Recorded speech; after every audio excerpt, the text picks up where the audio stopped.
Come a little closer and lend me your ears. Don't worry, you keep yours while I keep mine. In each episode, we'll dig into the major stories, uncover the truth, and retrieve gems from Yada's blog. We'll discuss what's right, bark about what's wrong, wag our tails at the thrill of discovery, and take you on adventures through the exciting world we live in today. So, fasten your curiosity leash and get ready. Right then, coming to you with another episode of the Yada's Vlog on a Blog. Tomorrow's news, disseminated today. Let's dive in. Yes, let's do that. Let's dive in. Hello. Kevin, we're ready to go on another episode of the Vlog on a Blog, where we consider the vlog that is posted in social media with some comments. This is going to be a little bit unique in that we're going to do more listening to some of the other vloggers than we are simply going to comment before they have a chance to say their piece. In this particular situation, I want to play a little bit of what he has to say. We're not going to go through the whole thing. It's way too long for that. But I want you to get a sense of what he has to say. You're probably going to have to, you can start it, and then we're going to have to jump ahead to maybe 10 to 15 minutes in to get some meat, and then I'll explain the whole concept of what's actually going on here, and perhaps even you'll click on the see more, and we'll be able to explain this. This is actually a very, very important post. Right now, the story they're hiding from you. Every story you have been told about Iran over the last 20 years has been told so from the what he's doing here is outside he's introducing what's from the perspective of Washington and you can just stop for a second, then we'll go to maybe 10 minutes. The truth about what he is saying here is that that everything that we're hearing about Iran is actually misguiding people, that it is leading them away from being able to be in a position to make an intelligent deduction of what is occurring. And I'm going to summarize it somewhat, and then we'll play a little bit more of it. What he is saying, and this is an AI speaker and an AI voice and an AI analysis, but it's a exceedingly good one, and it is reasonably well researched. And to a large degree, I agree with the the conclusions. He's saying that the economy in Iran is essentially destroyed, that their currency has fallen 90% in the past decade against the dollar, which has also fallen precipitously in value. So when you have a currency that has fallen precipitously against a currency which has fallen precipitously, your currency has been essentially destroyed. And that this occurs because of inflation, and inflation occurs because people are increasing the monetary supply so that you become the debtor by having the currency that you own debased. That's how the U.S. debt is being funded now, is that the debtors are the U.S. citizens who are having their financial savings eroded to fund America's indulgences. All right, so he's saying the currency is in shambles. And he's saying that the economy is in shambles, with about half of Iran's youth unemployed. They're exceedingly well educated and they can't get jobs. His next contention, and I think both of those statements are true. His next contention is that as a result, when you study Persian, Farsi written journalistic pieces and communication within Iran, what you find is that about 70% of Iranians want to leave Iran. They have given up on the Islamic regime delivering a life worth living. In other words, when the Islamic regime was put in place by Jimmy Carter and replaced the Shah, who was actually a reasonable human being trying to take care of his people, the economics crumbled. And this is standard for Islam. And you can't find an Islamic country where there is any sense of real industry. This is because Muhammad created a non-work-oriented economic system that was based strictly on plundering other people, enslaving other people, taxing other people, plundering other people. And this is what Islam has always been reduced to. So there is no economy, and most people are against their government. Now, when that occurs, and it's occurred in many places around the world. It's occurring right now in the United States. It's occurring right now in Israel. It's occurring right now in Europe. When this occurs, and he's specific to Iran, I'm going to be more general, that the people in power always respond the same way. They create an existential threat to the country. So they say, in the case of Iran, Israel and the United States are trying to destroy you. And they need Israel and the United States to attack them. And so they will do everything in their power, including creating enormous amounts of refined uranium-235, even without a bomb, to encourage the United States to attack them and Israel to attack them. They'll fund Hezbollah for the express purpose of being attacked, because without that attack, without that external threat being credible, they can't hold together their government.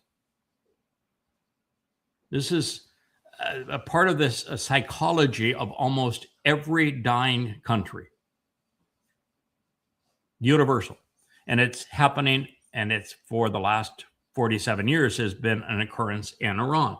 The Islamic regime cannot create conditions that are conducive to the benefit of the people of Iran.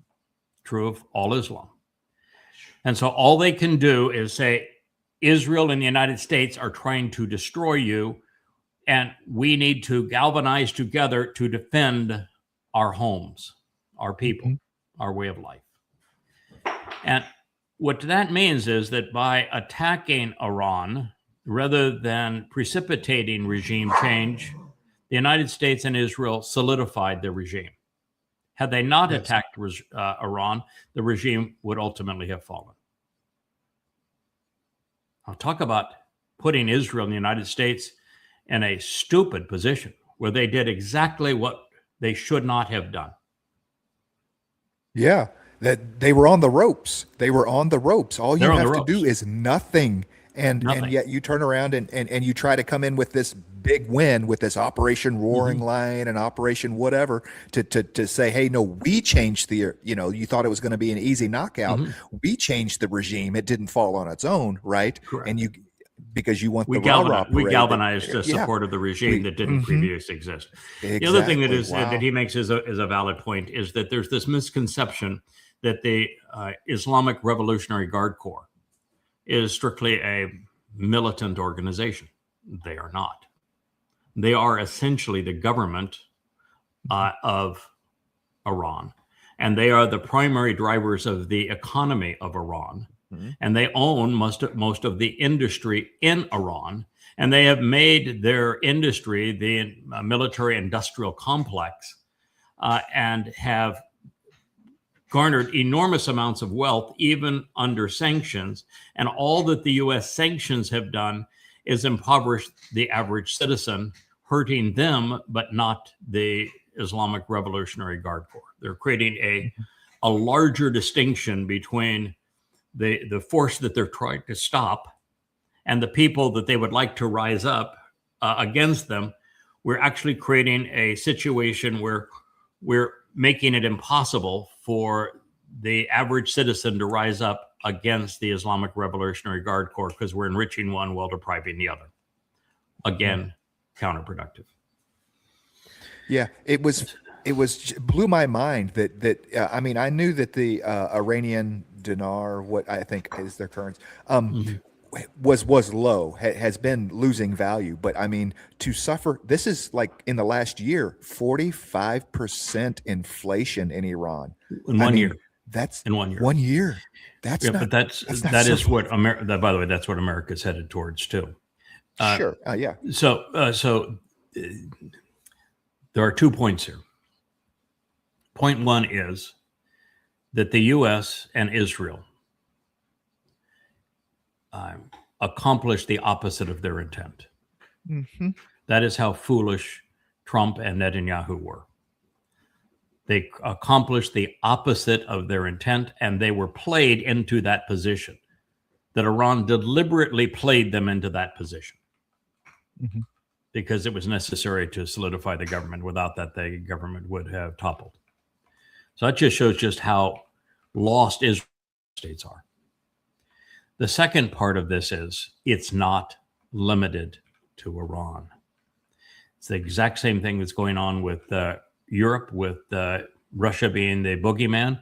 And since they can't get Putin to be the boogeyman, they're sending their drones and intelligence to Ukraine to demolish Mother Russia, to give Russia no choice but to attack Europe. And it is only by attacking Europe that the governments of Europe can stand. Mm-hmm. That's being played exactly the same way. Now, the difference is it's not Russia that is playing the game. It's Europe. Mm-hmm. Now, the next part of this is, guess what game Trump is playing? Same damn game. Yeah. He is doing everything he can do to have wars everywhere, to blame everybody but himself, and therefore to create this sense that MAGAs must galvanize around him to protect their homes, their families, their livelihoods, and everything that the immigrants are trying to destroy America, that the Iranians are trying to destroy America. Yeah, he claims that if it wasn't for him, that Israel wouldn't exist because Iran would have a nuclear bomb. It's exactly the opposite of what he claims. But this same strategy is at play in America, and it's going to get worse because America no longer has anyone to buy its bonds, which means the only way that the American deficit, where they're turning over about 3 to 4 trillion and debt each year, plus adding a couple of trillion, so it's 6 trillion that they must refinance every year, and no one wants to buy U.S. bonds. So the only thing they can do is quantitative easing, which means that it is Americans that are essentially buying the bonds by having the value of the dollar destroyed. So your price for continuing your country in deficit spending is the destruction of your savings. Oh, absolutely. They're going to hold it together by creating external enemies, which is why Trump is positioning himself as the new Genghis Khan, as the new Julius Caesar, as the new Alexander the Great and Napoleon. That is why he is presenting himself that way, is he needs to go to war with the world, for the world for Americans to put up with this nonsense and the destruction of their currency and economy. That's a very profound insight that if listeners will pay attention to, you'll know that there's only one solution for this, and that is for them to return to Yahweh and to accept Yahweh's approach to the covenant. That's it. This is game over for the world.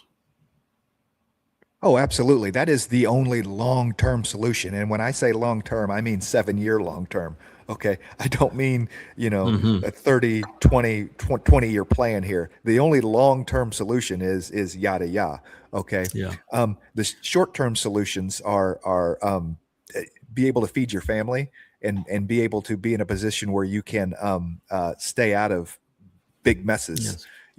But hunker down. And we can play a minute of this from further into the presentation. But what I want our listeners to know is that the President of the United States and the Prime Minister of Israel were played into the achieving the exact opposite of their pronounced intent with Iran.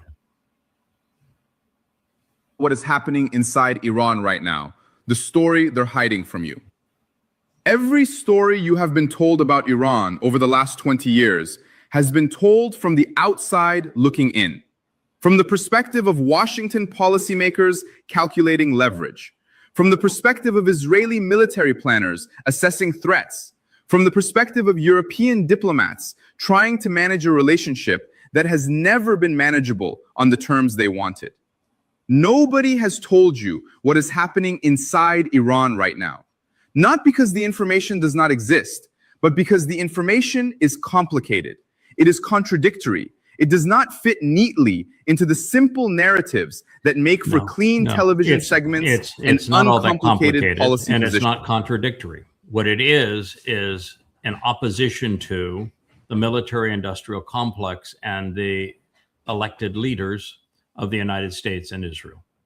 And because it shows both of them, Netanyahu and Trump, having been played for fools and having made a bad situation worse, which is precisely what we said was going to happen. For these reasons, a year ago, they don't want you to know what I have now shared with you, what is the basis of this particular clip, is that rather than destroying Iran and creating regime change, Israel and the United States galvanized it. And that the whole purpose of Iran's funding of Hezbollah and them lobbing some missiles on occasion into Israel and their refining uranium without building a bomb over the last 20 years was provocation. That was the exact same thing that happened on 10/7. 10/7 wasn't to invade and occupy Israel. It was purely provocation. They wanted to play Israel into doing something that would be destructive for Israel and beneficial for them. And that was to destroy Gaza, turning Israel into a position where they're the pariah of the world. And in this case, it was to attack Iran, which put Iran in a position where it grew to dominance in the region, destroyed America's presence in the region, came to control the Strait of Hormuz as a result, but galvanized a population of nearly 90 million people in favor of a government that they previously despised. And essentially made Iran sanction proof now. I mean, there is no going back to the days of when we can impose anything on Iran. Correct. All right, so that was an interesting piece, and we have it now at yadayah.com. You can play it there. I would encourage you doing so, and encourage you adding comments. If you think he's wrong, prove it. I think he is right on most of his conclusions. Occasionally, he stumbles on his tongue. He doesn't know that it is Islam that has made Iran such a horrible place to live, and that why it has no economy. It's just the nature of the beast that Muhammad created, and it is not actually complicated, and it is not contradictory. It's simply in opposition to the mantra of Trump and Netanyahu, and that's why you're not hearing it.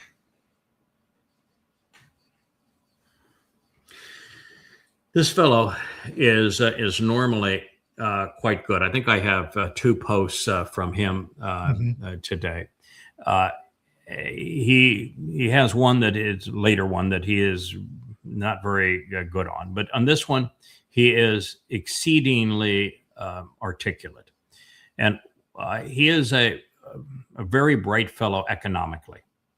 He understands the reserve currency status of the U.S. dollar. He understands the petrodollar system. He understands the central banks and currency exchanges. He has a keen understanding of global economics.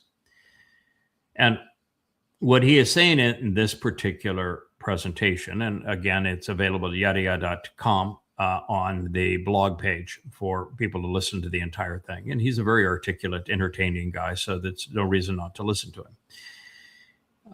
He's saying that we have, after World War II, a new world order was conceived. And in that new world order, it was deemed that China be the factory. That's was only true when they were a cheap source of labor. They're not anymore. And so China outmaneuvered this scheme. That Europe be the consumption, the marketplace where things are purchased. And that the United States would play the enforcer. It would supply the currency, the money, and the military to enforce this rearrangement of resources and this world order game. But unfortunately, by offshoring production. The United States became a dependent and very hollow country. There is no basis to the U.S. economy anymore because the U.S. doesn't make anything. So America was essentially destroyed in their scheme. And China became ultimately more powerful than anyone else in their scheme because they didn't stop at just being the factory. They became the inventor. And they became the only sound fiscal system in the world. And that ultimately the United States, and part of this was that Japan and other countries like Japan would be the bankers of the world. Japan kept its interest rates at zero, but now has a debt to GDP ratio that is staggering. Right? When it's about 2 to 1 in the United States, it's like 10 to 1 in Japan. I mean, they're the most bankrupt country on earth. And so the whole thing has imploded. And now the petrodollar system is decaying, so that China is disgorging, as is Europe, as is Japan, U.S. Treasury bonds. And the whole petrodollar system was that we provide the military might to enforce this plan, where you're destroyed if you step outside of the lines, and you are rewarded if you play along with the game.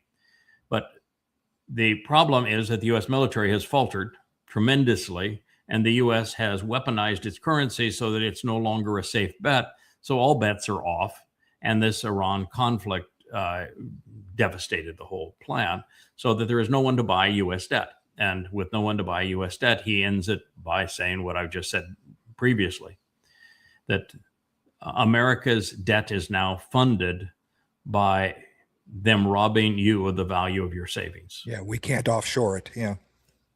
So that's it. Your savings is destroyed because the dollar is very quickly going to become worthless. Yeah, something that I didn't quite understand in this is a couple points. The first one is I didn't understand where Japan fit into this, because you have China. This is post World War II. You have China that was liberated from the Japanese threat, right, during World War II. You have America and you have Europe. And so Japan being an axis, how did they get pulled into this, that, hey, you're going to be the financier at 0% interest rates, when Japan was known for its manufacturing of chips and electronics in the 80s and 90s? He's simplifying it and dumbing it down for an online audience. As I said, China really didn't volunteer to be the manufacturing base of the world, and China, of course, has outsmarted everybody by being the innovator of the world and now dominant in that role. And Europe didn't volunteer to be the consumers, and U.S. didn't volunteer to bankrupt its own system by not making anything and offshoring everything. And Japan certainly didn't anticipate having a debt to GDP ratio of 10 times, being the most bankrupt nation on earth by a long margin. But it is true that Japan has offered zero interest rates loans for a long time. So it's really an interesting situation, the way it has all played out. So he's really more talking about the way it played out as opposed to the way it was conceived. And so he's wrong and right. Using the term plan makes it very conspiratorial, because you were one of the first people in China, and no one told you, hey, we need you to go to China. This is the plan. No. There was an opportunity there. You saw it, and China had a source of low labor rates, and it was there were certain things that were sent there to be made, sneakers and apparel and things like that. That is no longer the case. Enterprise zones changed all of that, where China became the industrial base of the world now. It's not just a place of cheap labor. In fact, they don't even have cheap labor. It's the industrial and innovative manufacturing base of the world. So it did not play out. I don't think it was planned that way, and it didn't actually play out that way. But he's trying to simplify where the players are and what it has delivered. And in that regard, it's an interesting piece. Jordan Peterson, boy, he's not aging very well. But I would tell you that he needs a mirror in the worst way. We got 2 pieces on Jordan Peterson. On this piece, he is pretending that he is an intellectual, and that as an intellectual, he has a responsibility for using his intellect for the common good, and that's an absolute responsibility of all people like him who are brighter than everybody else. And what I would tell him is to look in the mirror, because what he has done is he has compartmentalized his life. As a psychologist for years, and as a professor of these things, he made a name for himself, particularly by opposing the rest of the industry. And he opposed it most vehemently on transgender. And he was a voice of sanity against transgenderism among youth, where they're not mature enough to make that determination, on how it was being sold as a positive when the suicide rates are north of 50%. So obviously it is not a net positive. But then he found that evidently there wasn't enough fame, enough fortune, enough influence in doing that. So he became a marketer for Orthodox Christianity. And I watched him make this transition, and was horrified, because he really is an ignoramus when it comes to this. He is thoughtless. He promotes lies and myths. He does not use the same intellect that he used to scrutinize psychology. He shuffles off to the side and promotes all manner of myths related to religion. And it's a travesty. And he becomes nothing but a pure hypocrite. And as I've said here, so why do you compartmentalize your religion and only test the pseudoscience of psychology? Mm-hmm. Why? You're going to make this pronouncement, pal. Man up. And you can't. And you haven't. Yeah. And it's disgraceful. This one's short. If you're a sensible thinker and you're a critical thinker, you should subject your own thoughts to the most intense critical analysis possible, knowing that if you put forward second-rate thoughts, you'll act them out, and that will cause you no end of grief. And partly what we're supposed to do in university is teach people to subject their own thoughts to a multiplicity of critical perspectives, so that there's nothing left but wheat, right? So the chaff disappears. If you're chaff disappears, of course, is a religious concept. But the fact of the matter is that in psychology, which is a pseudoscience, not a real science, there's no real testing. There is no testing in psychology. That in that pseudoscience, he will at least try to apply evidence and reason, even though it's a pretend science. And in his life now as an influencer, he doesn't do any of that. He does absolutely no critical thinking pursuant to the absolute fraud that is Christianity. Any critical thinker who examines the Christian New Testament will immediately recognize that it is fraud. He can't seem to do that. So he ought not be promoting something that he's a pure hypocrite regarding. Yeah, you can't take that one aspect of your life and this thing that works so well, critical thinking, literally thinking about your thinking, okay, and not apply it to every possible part of your life because it works so well here. Why you should apply it to everything, right? Religion comes up and it's all just the feels, man. It's just faith. You know, it gives me a warm fuzzy, and it's like, no. I had a long talk with Perry this morning. We were talking about reason. And I told him that just the realization that the religious, the overtly political, the conspiratorial, and most of the last two, millennials and Gen Z, are incapable of exercising logic and reason. But even if you could resolve that problem, and it's too late to do so, and with the religious and overtly political and conspiratorial, there is no chance of ever resolving it under any circumstances. There is yet another problem, and the other problem is as big as the lack of logic in people's thinking. And that is that we are now awash in information. And the overwhelming preponderance of people have no filter. They cannot tell what is trustworthy, what is questionable, and what is completely fraudulent.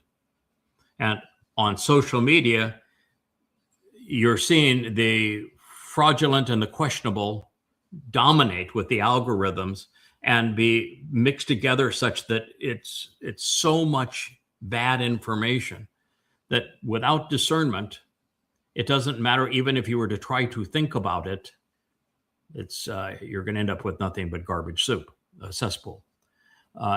And so I think the biggest problem in our society is that between the media, religion, politics, and academia, we've rendered 2 or 3 generations incapable of filtering the information base itself to discern what is reliable, unreliable, and what should be questioned.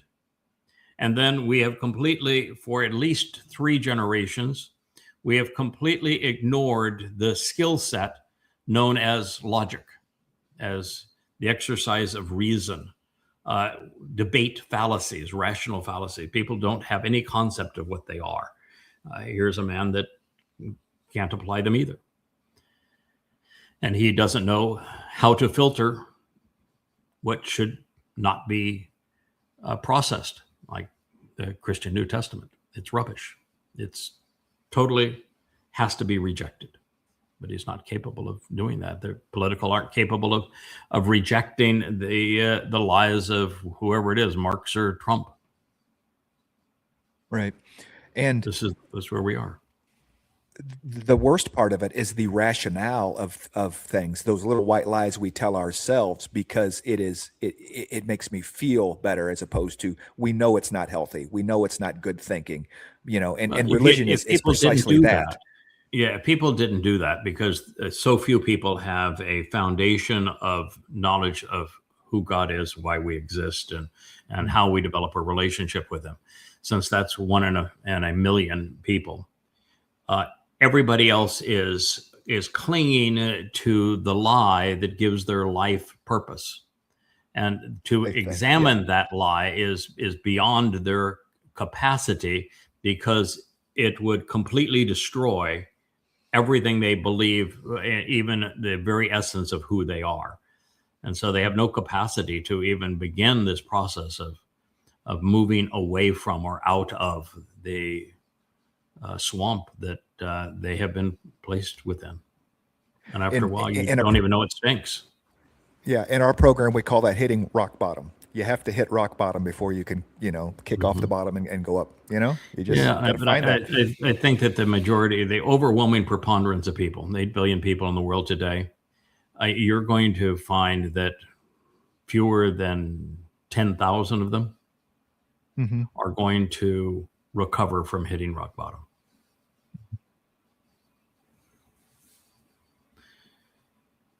Yeah, this is the one that this got me. I have heard this crap my entire life. This is the one where you owe it to humanity. Yeah. Yeah. And he's just not. He's a fraud. And it's just a shame that, in fact, I would say that of the popular influencers now in social media, they're all a fraud.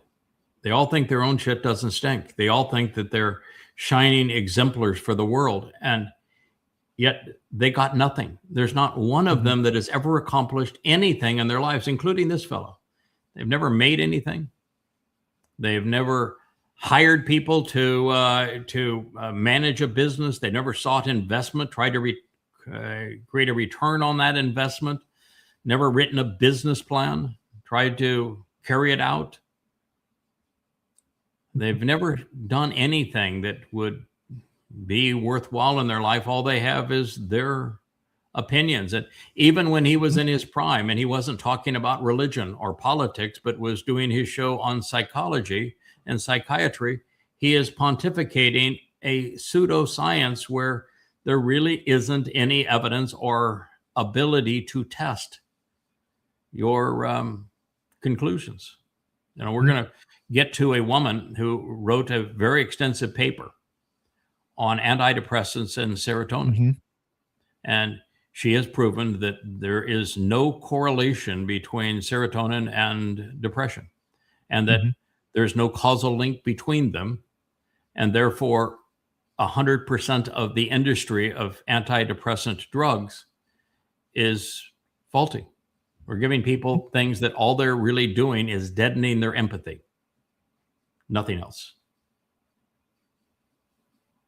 Yeah, he goes into here this socialistic idea of each to their ability, that if you're intelligent, you're smart, you owe it to humanity to use that. And I tossed that tripe out when I was 19 years old. I'd been told enough in high school about what you needed to do with your life, and it's like, for me, I just wanted to eat, drink, and be merry. Yeah, this is the tripe of Marxism. This is the tripe of collectivism. This is the tripe of religious institutions like Roman Catholicism and Orthodox Christianity and the megachurch mindset, that certain individuals think that they're superior to others, and they begin to spew an agenda that is suited to them for popularity, fame, control, sex, money, whatever it may be. And that's what they do.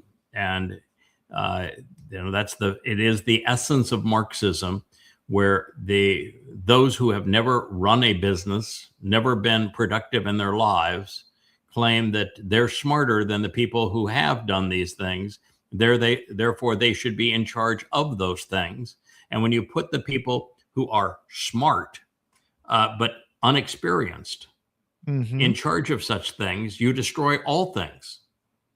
There you go, Jordan.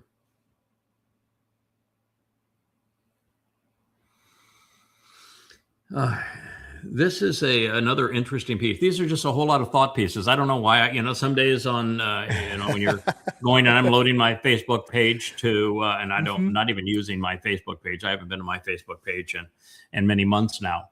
But this is a little periphery page that we created for no other purpose than this program and to feed the blog on yadayada.com. So I don't post anything there other than things that I think would be interesting for us to talk about on the blog, the blog. This fellow has a great sense of style here. I mean, who could criticize the green shirt with the funky rainbow going through the middle of it? Is this Bert or Ernie? Which one is he? Yeah, I think, he is between Kermit and Ernie. But Kermit does Ernie, I think, is what we have here. He's got a really excellent point. I listened to it. I just thought it was fascinating what he had to say. He's talking about the uselessness of influencers, that everybody has an opinion, but nobody has any real courage, has any conviction, has any confidence, and has any experience to talk about their position and how important that is. We can go and play it. It's actually a very articulate presentation. I want to talk about where criticism comes from. Not all criticism, the useful kind, the kind that comes from people who have skin in the game, who are building something, who have failed publicly and kept going anyway. That kind is worth something. I'm talking about the other kind.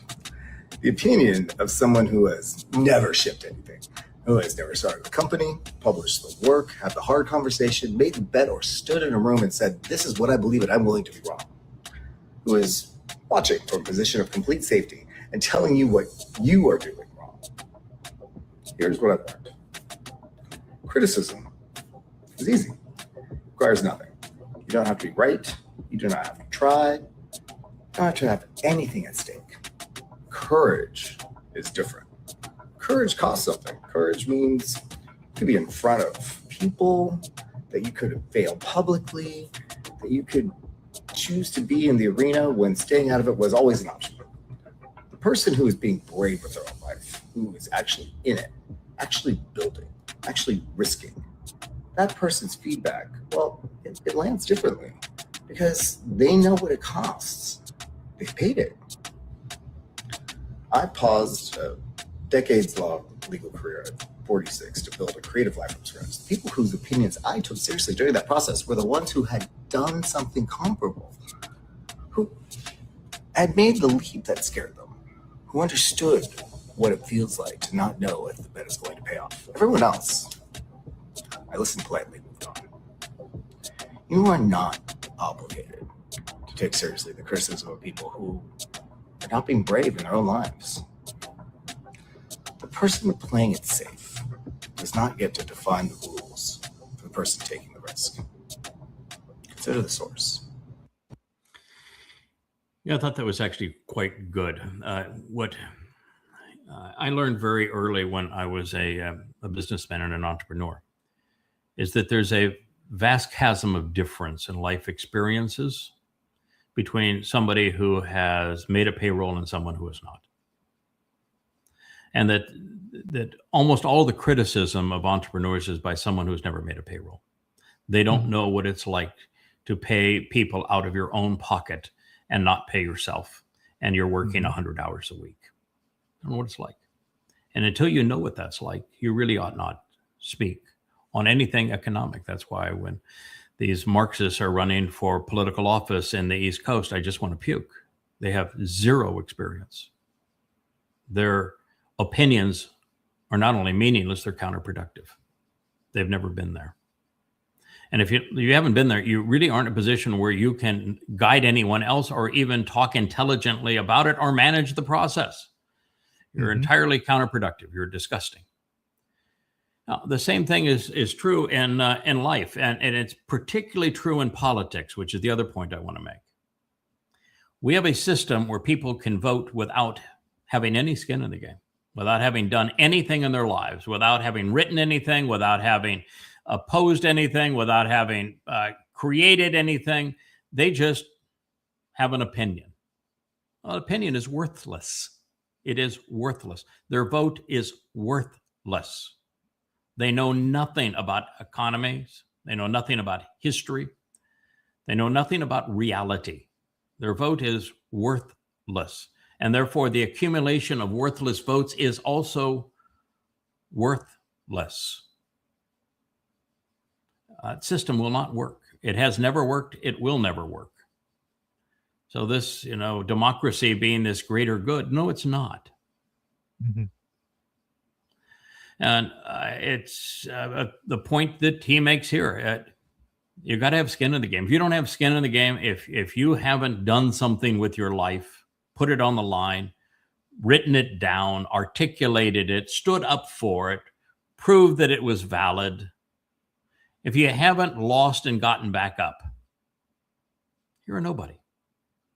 And oh, by the way, you're not just a nobody politically. You're not just a nobody in terms of the online world of opinions. Tucker Carlson, Candace Owens, Jordan Peterson. You're a nobody with God. You're a nobody with God. So he's gone a long way from a lawyer with a $1,000 suit and a Hermes tie to Kermit meets Ernie. But the intellect didn't leave that mind. And to his credit, he's got his hat turned around the right way. That was the fascinating point for me, because this is obviously what this guy is doing to make money now, right? I mean, he's not doing this just as a hobby. Okay. He said he left a 46-year or a career of legal at 46 to go do this. Yeah. So there's money there. That is insane that someone was, I mean, either that or it's easier than being a lawyer. Not necessarily. I mean, he's not exactly, you look at the surroundings there. He's not exactly rolling in the cash. And as a guy for that many years being a lawyer is going to have saved a reasonable amount of money. He could be doing this altruistically. He could be a person who is championing doing something for the right reason. Yeah, he might be. I mean, what he has to say here is articulate, and I'm not going to, I'm going to have fun with his apparel because I have fun with my apparel. So that makes it fair game. I'm wearing a shirt today that is from the 1950s, right? That's the last time you saw this pattern, right? Was from the 1950s. So, here we are. I happen to like the guy. Right. I think he's onto something. not having an altruistic bone in my body, I cannot understand altruism. So I'm going to be a skeptic on that side of things. I think that this guy's going to at least be knocking down, or hoping to be knocking down, $20,000, $30,000 a month on YouTube. So, well, here's a quick refresher on altruism. I've spent the last 25 years devoting 100 hours a week, 14, 15 hours a day, 7 days a week, writing, speaking, while spending my own money to present what I am writing and speaking, and giving everything away free because I know it's in people's interest. You can't get any more altruistic than that. This is true. So it exists. Ad olam, eternally grateful for it. I will never understand it. Let me just put that. There you go. That's fair.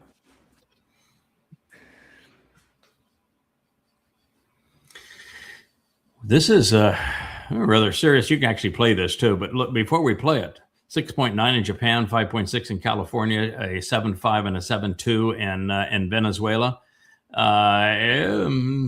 Ring of Fire is a little unsettled at the moment. I think, and I don't What's think it's more the last interesting 24 hours, is Venezuela is a completely different plate. Venezuela is close to, but it is not on the Ring of Fire. So that's what I found interesting about all of these. What's actually interesting is the Caribbean plate, because of the north of here by 20 miles. The sea plunges to depths very seldom seen anywhere on our planet. So there's a lot of plates around the world, but it's not very far, of course, from the Ring of Fire. But Pacific, nevertheless, the earthquakes are quite prevalent. Now, my thought here is, of course, when you think of increasing earthquakes, most people go to the Olivet Discourse, where they don't know it's called the Olivet Discourse, but where these are the birth pangs. And the thing I want to point out is that there are two sections of the Christian New Testament that were not written by any of the doofuses that were the proponents of Christ. One is the Sermon on the Mount, which is the single most anti-Christian thing maybe ever spoken. And the second is the Olivet Discourse, which says if anybody claims that they're the Christ, shoot them. They're a fraud. That is not true. And it speaks of a perspective on Jerusalem. And both of them were spoken by Dowd, who's the actual Messiah and Son of God. And they were both spoken to the Ebonim, who are essential characters that are prophetically portrayed all the way through the Torah, prophets, and Psalms. And so this megos seismos that was part of that, wasn't spoken in Greek, of course, was spoken in Hebrew and recorded in Hebrew, by the way, on the Ebonim, is a prophecy of none other than Dowd. You can play this. I think this one's a video.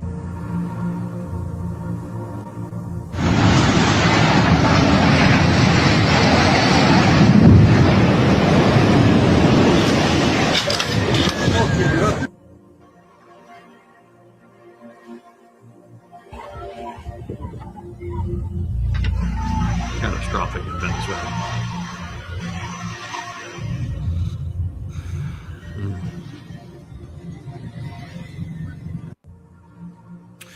After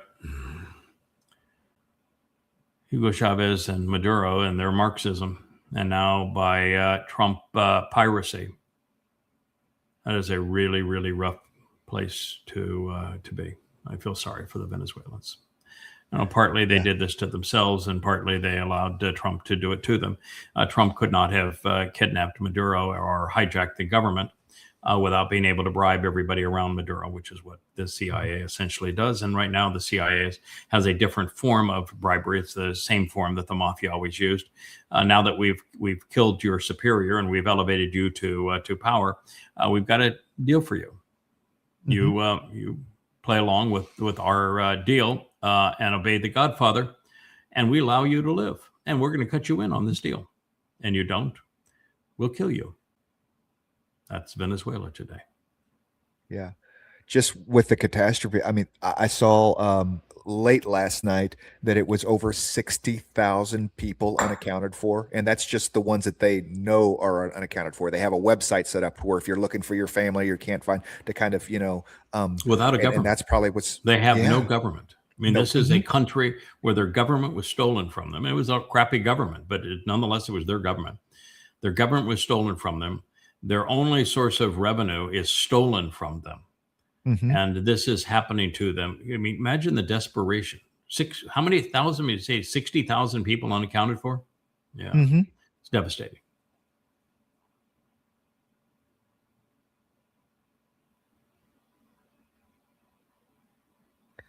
If only it was Chazak. I don't have a graphic for Kabod. I got to make one. Yeah, Kabod. So here they want to make this concept of glory, glory, glory, glory, glory, hallelujah.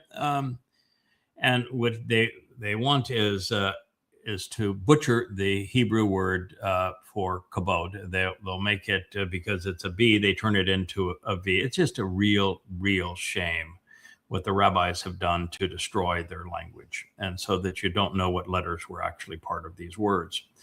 But it's kabod, not kaved. And it is reported to be heavy, but I've been translating for 25 years.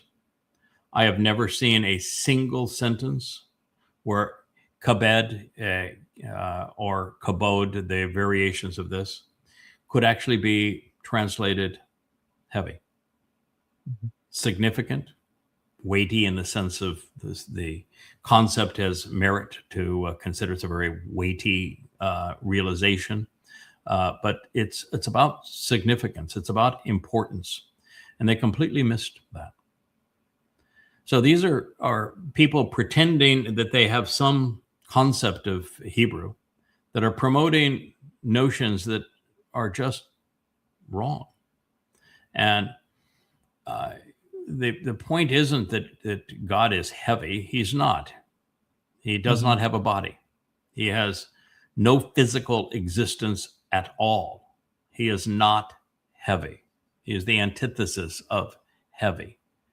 He is kabod, significant. The mother of Moshe was named Yochebed. Means Yahweh is significant, or more importantly, that she was significant to Yahweh.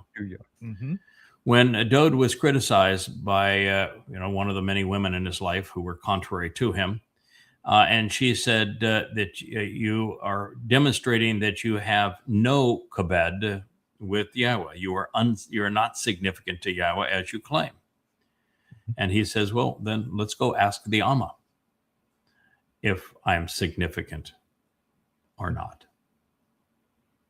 Profoundly important things to understand what this is all about. And significance, being important, being valuable, being able to carry influence is the antithesis of the religious concept of humble and meek. Humble and meek is the far extreme of being weighty and significant. There were interesting stories in this that they have got to be Talmudic, because for them to continue to go on that their rationalization, their telling of kabod being weighty, they talk about Yah being in the tent and the. Well, they don't talk about Yahweh. This is strictly this is Hashem maybe. Yes. Exactly. Yeah. No, they don't say Yahweh. No, absolutely. But there's stories they bring out, talk about gravity and all these other, and it was like, it's Kabbalah and Talmudic stories. They're even their spelling of the word removes it from the Torah and takes it into the Talmud.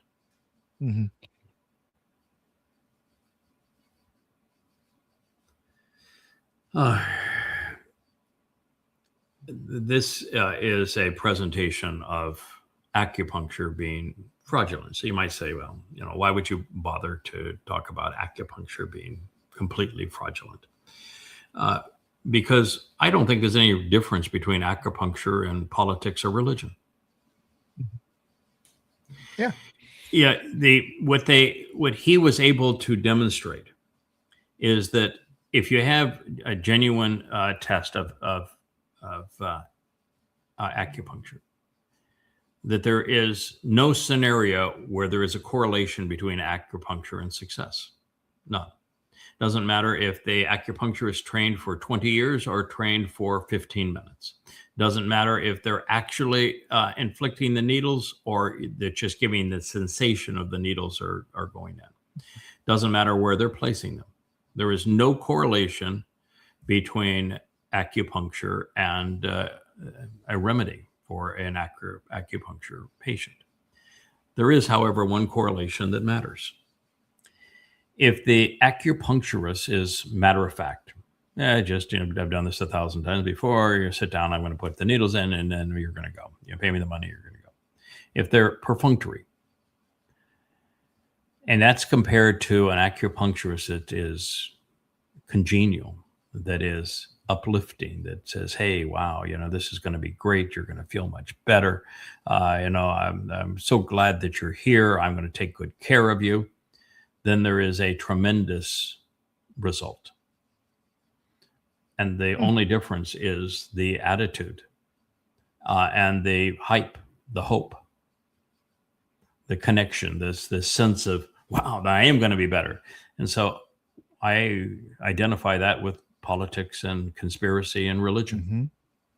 And so, you can listen to this at yadayad.com and you can find out that there is no basis, no credible basis of any kind for acupuncture other than the placebo effect.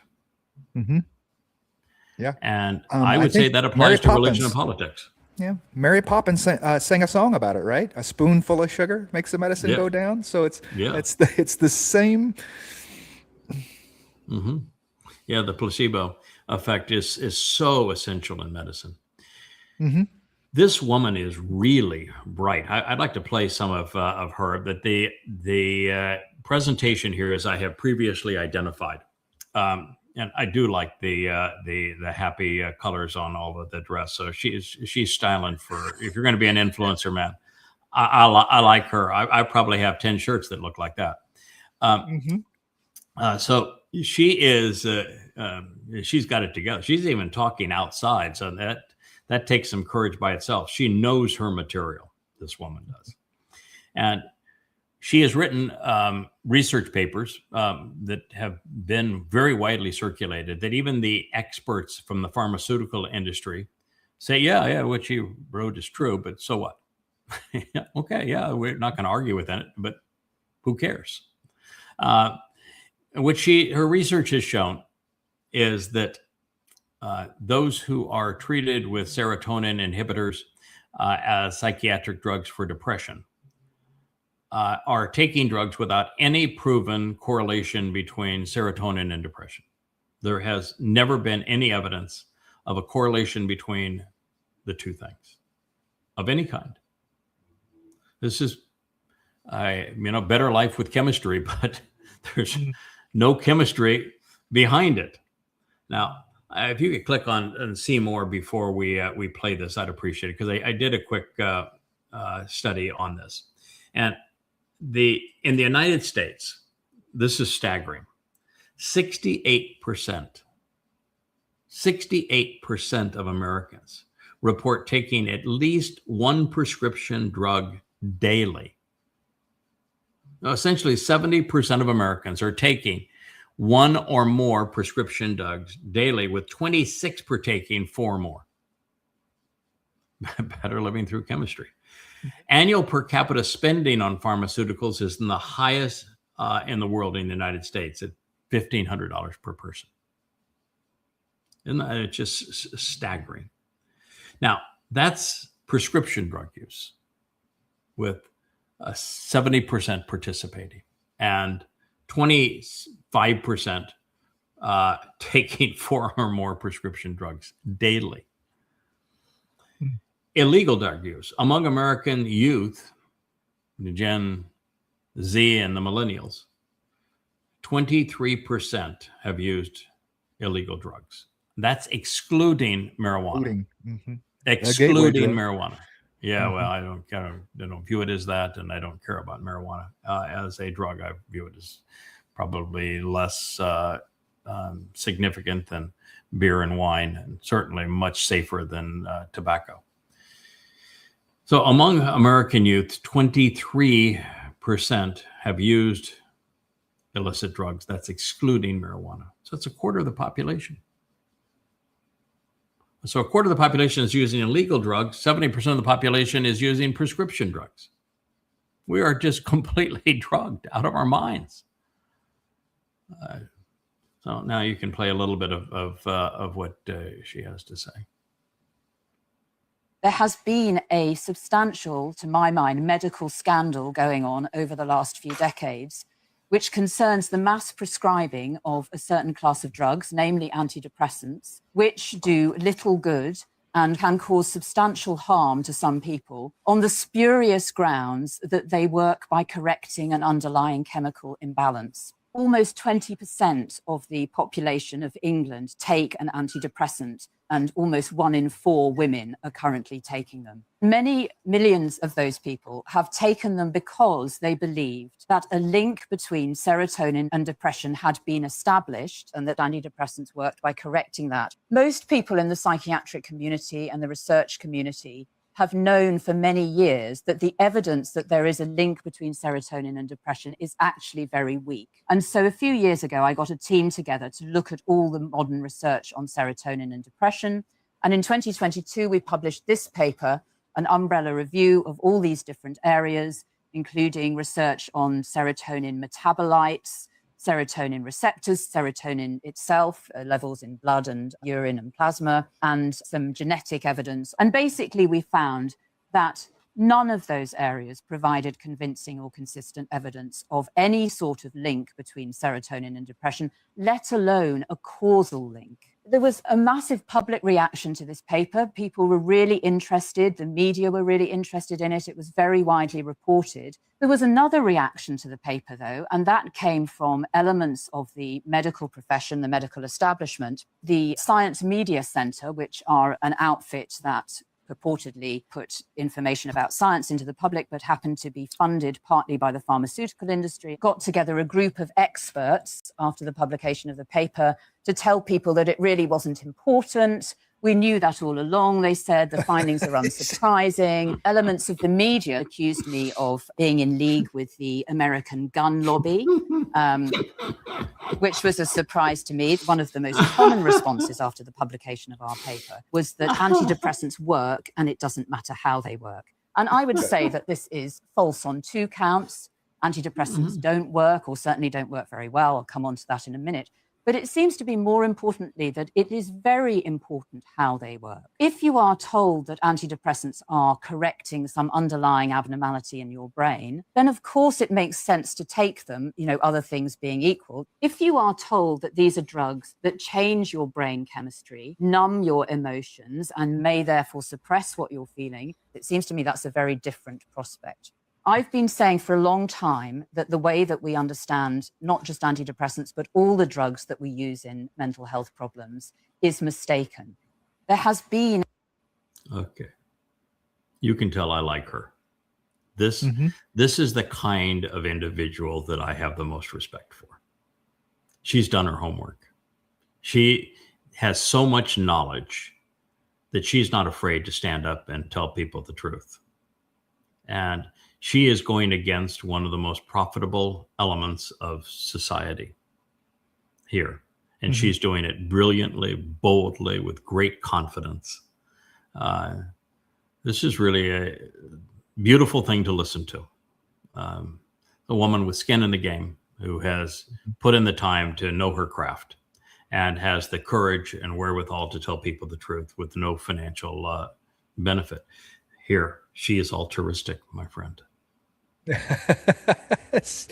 She's a professional, and she has taken an oath to do no harm. I'm sure that she is medical degreed in some way, so she's still getting paid. She's a professional. I mean, he's tough. Tough audience, man. Wow, what a tough audience. This is worth seeing because of both the truth that it reveals, that what's happening right now with Muslims marching down the street is happened multiple times before to Jews.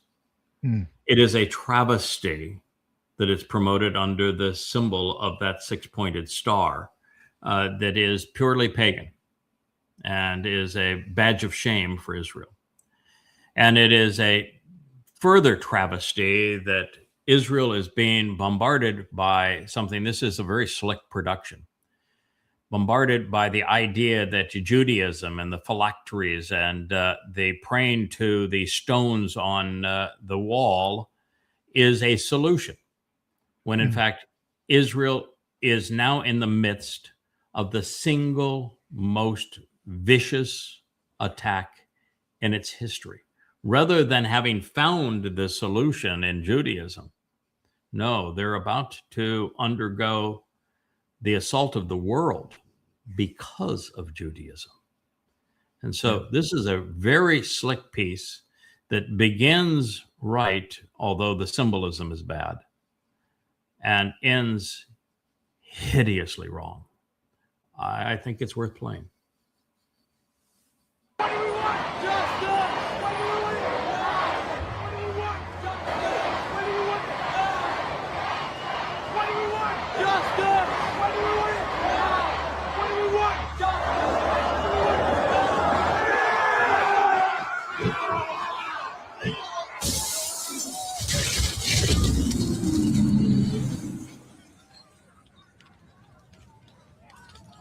Here to Kristallnacht.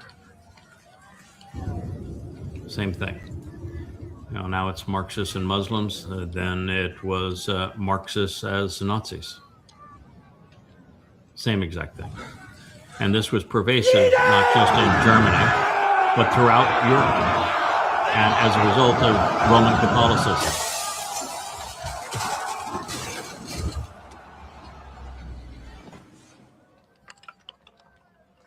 And this was the Rome of Roman Catholicism.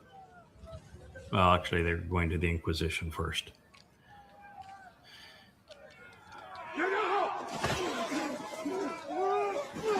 There was no six-pointed star during the Inquisition, by the way.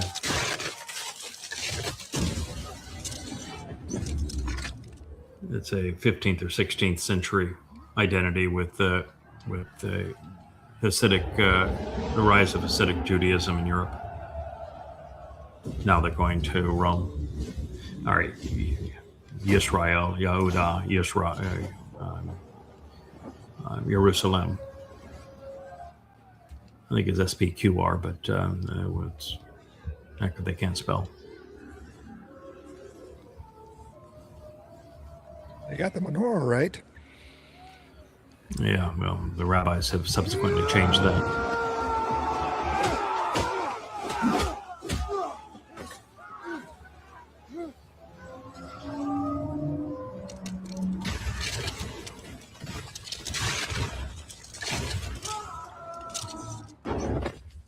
This is what's so hideous. He's got his Greek beanie cap on. He's got his rabbinical Bach boy. And they're praying to the stones that a pagan man laid.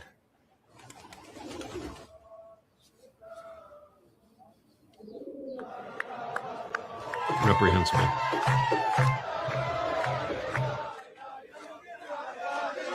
It's not the solution. You're going into the time of Jacob's troubles. If you read your prophets, you'd know that was the case, and that the single greatest deception that has ever been placed on Israel is Judaism.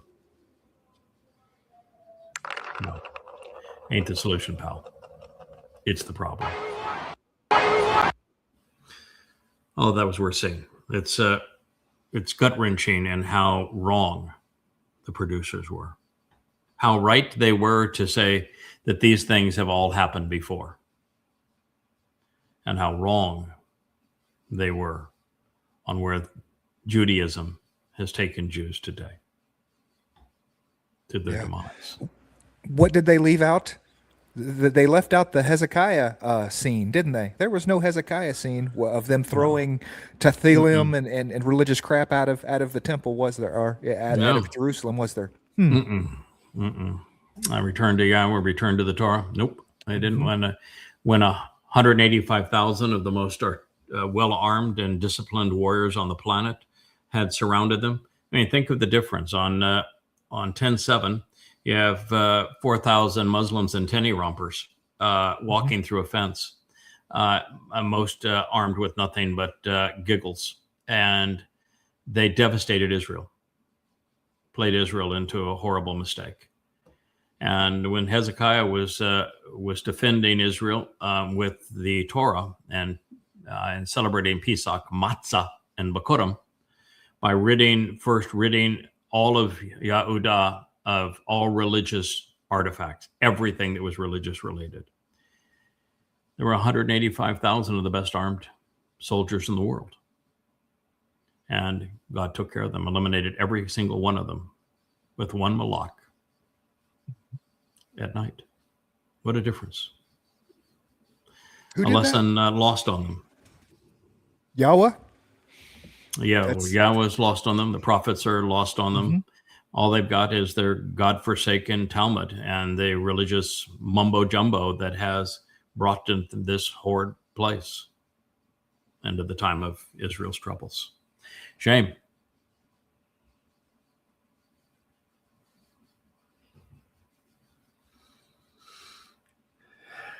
Yeah.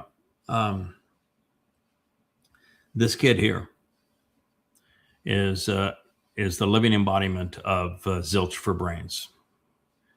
Gen Z, yeah, we had a very articulate John on the program yesterday, and he's identifies with Gen Z, and he's that the kind of the oldest possible he could be in that group. But this is Gen Z, which means zilch for brains. He's got a good microphone. I can give him credit for that. Nice hairstyle too there, pal.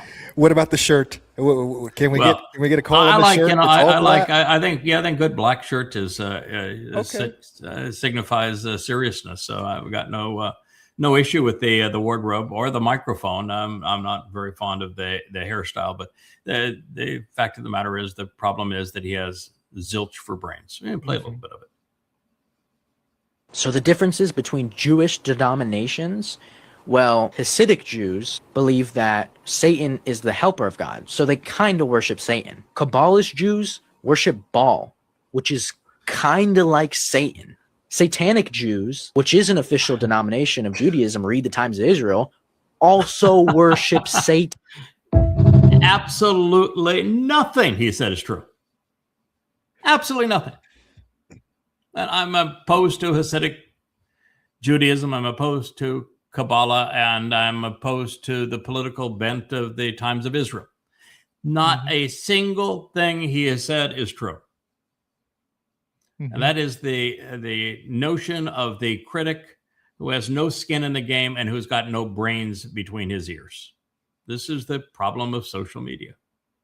What up? And yet, a stopped clock is still right once a day, just for the wrong reason. We have Christianity, who worships imaginary Jebus, who was brought about by Paul, who was Satan possessed. We have, but he didn't mention Christianity, where Paul admits that he's demon possessed, and he created his pretend Jesus in his own image, and he's demon possessed. He didn't mention Islam. So you can't claim the clock was right twice a day Satan here, who is overtly worshiping Satan as Allah. That doesn't work, unfortunately, my friend, because he's accusing Judaism of being satanic, and of the Haredim actually acknowledging Satan as God, or that God's helper. Yeah, God's helper. Oh, yeah, that's God's helper. No, they don't. Right. And I think they're nothing but parasites, and God despises them. But they're not. Satan is not God's helper, and in Kabbalah, it's a very complex relationship between Satan and Yahweh in Kabbalah. It's totally wrong, but it's so far beyond this numbskull to understand, and there is no actual Judaism that overtly worships Satan. So no, it's just what's wrong with the world today is influencers who know nothing and claim to know something.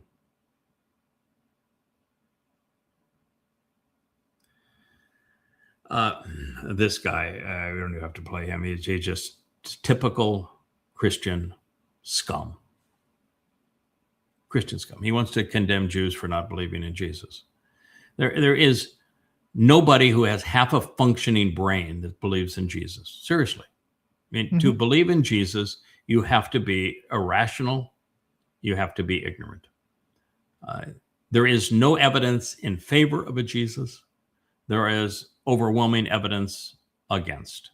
And the caricature is nothing but a blend of misappropriating Dode's titles and achievements, creating a counterfeit of Dode, the actual Messiah, chosen one, Son of God and Savior, who was crucified on Passover and fulfilled matzah by going into hell. And so 80% of it is simply robbing the actual Messiah and Son of God and King. And the remaining portion is bringing in large swaths of Dionysus, the resurrection, man is a god, God is a man. That's Dionysus, baptism, and all these kinds of things. It's Dionysus. Easter week, Dionysus. And so it's just a blend of those two. And it's such an obvious blend of those two. And the Christian New Testament is so contradictory, so filled with rational fallacies, and doesn't have anything. I mean, it has nothing to support it. When they try to usurp Yahweh's credibility, they don't know his name, and they misquote him 100% of the time. It's just utterly stupid, pal. And you're evil, pal. And I'm going to tell you, you have a confirmed reservation in Sheol. I've checked. Helping others get there as well, isn't he? He is. So this is the one where he's really not on his game, but as he is claiming that oil is breaking the system, and what my response is that Trump's continued lies about having won the war. In fact, this is actually I don't think this is the first position where he if this is the one that I'm thinking of, he may make a bad decision about Israel early on. But what he's basically saying in this is that oil should be going through the roof, because we have not had transit of oil through the Straits of Hormuz except to China for 90 days. And so the price of oil should be upwards of $200 a barrel. And it isn't. It's less than $100 a barrel. And what he has done here, and this is the same fellow, he's a very effective economist. What he has recognized, and it actually is, while it's not widely known, it is very easily discerned, that the reason oil is not at $200 a barrel is because of shorts. If you don't know what a short is, I can tell you that it is actually devastating to economics. It shouldn't be allowed in the market. It will absolutely destroy the value of something, and do it strictly by the manipulation of money. And so to keep bent crude futures from rising to the natural level, Trump has a cadre of wealthy individuals, his own family, and these tech oligarchs who are part of the Godfather scheme of get rich. They are shorting bent crude futures. But that only works if the price occasionally goes down, so that you short it at a certain price, the price has to come down. Otherwise, you have to deliver and you go broke. So what is Trump doing? He is routinely, some 50 times in this crisis, he's claimed that the strait's going to be reopened, that he's won the war, and that he has an agreement, he has a peace deal. He has claimed it some 50 times. And so every time he does this and he claims he has a deal, the price of crude futures go down, and those who have placed the shorts can remove their positions. Mm-hmm. And then they play the game all over again. And then when they have to come due, he comes up with another lie, and they remove their position. In this way, the futures of Brent crude stay artificially low, and those who are on Trump's gravy train, part of the mafia here, these insiders who are the tech oligarchs primarily, they get filthy rich. They know when they buy on shorting after bad news, and they remove their positions knowing exactly when Trump is going to spew out, I've solved the war, I've won the war, I've cut the deal, the strait's going to be back open. I don't know if you know it last night, but it's definitely not open. The Iranians took out I think it was a British merchant ship, torched it, trying to sneak around to Oman, and they just torched it, said, no, it's not open because you haven't honored the deal.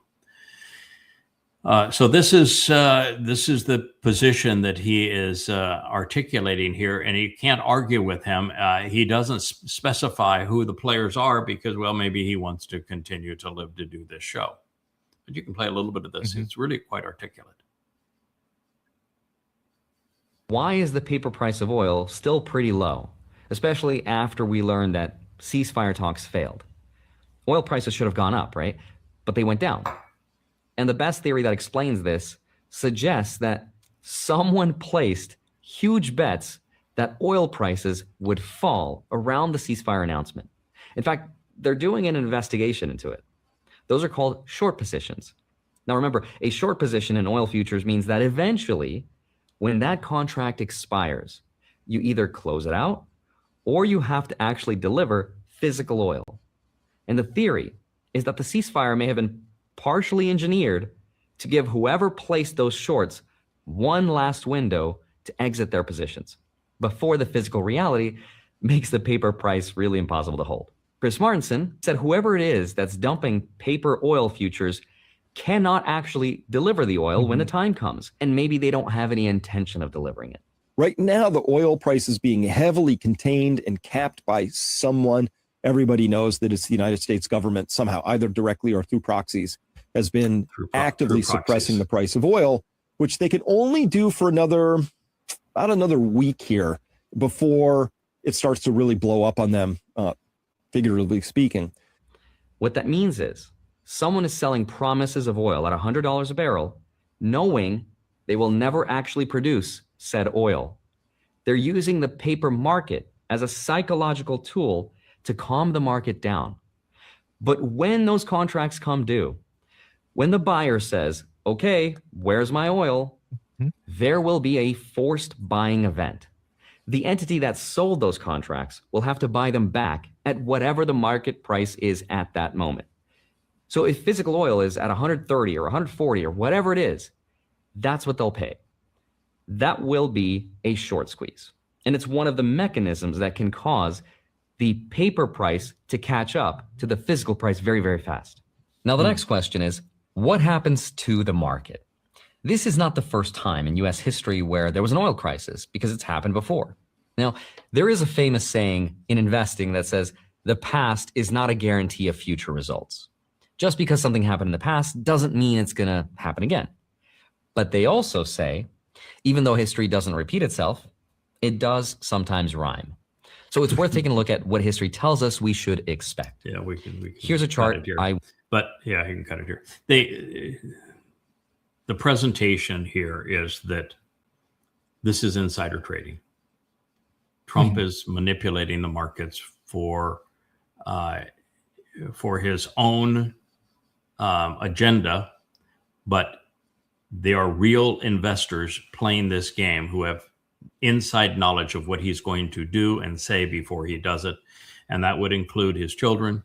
and the oligarchs that he has manipulated around him. That's who is in this game.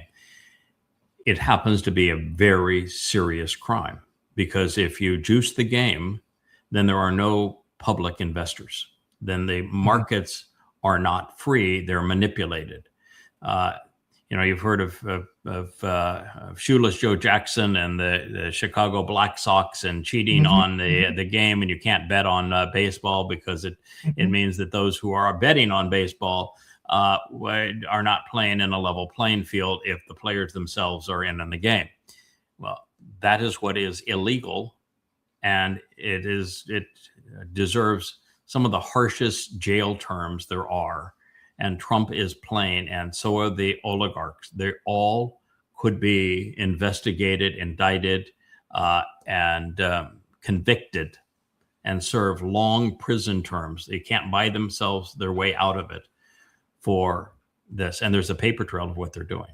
So whether the SEC under Trump's administration will allow that investigation to proceed or not is one story. But without Trump in power over the SEC, all of his children and his oligarch pals would go to jail. This is serious crime. Martha Stewart went to Club Fed for it. Yes, I think this is a. I don't discount that there is absolutely Trump tries to manipulate the markets 100%, talking down oil prices because it's good for him politically. Absolutely, those closest to him know when these things are going to happen. A lot of this chart makes no sense to me from where we know in the real world. I see this as buy the rumor, sell the news. Okay.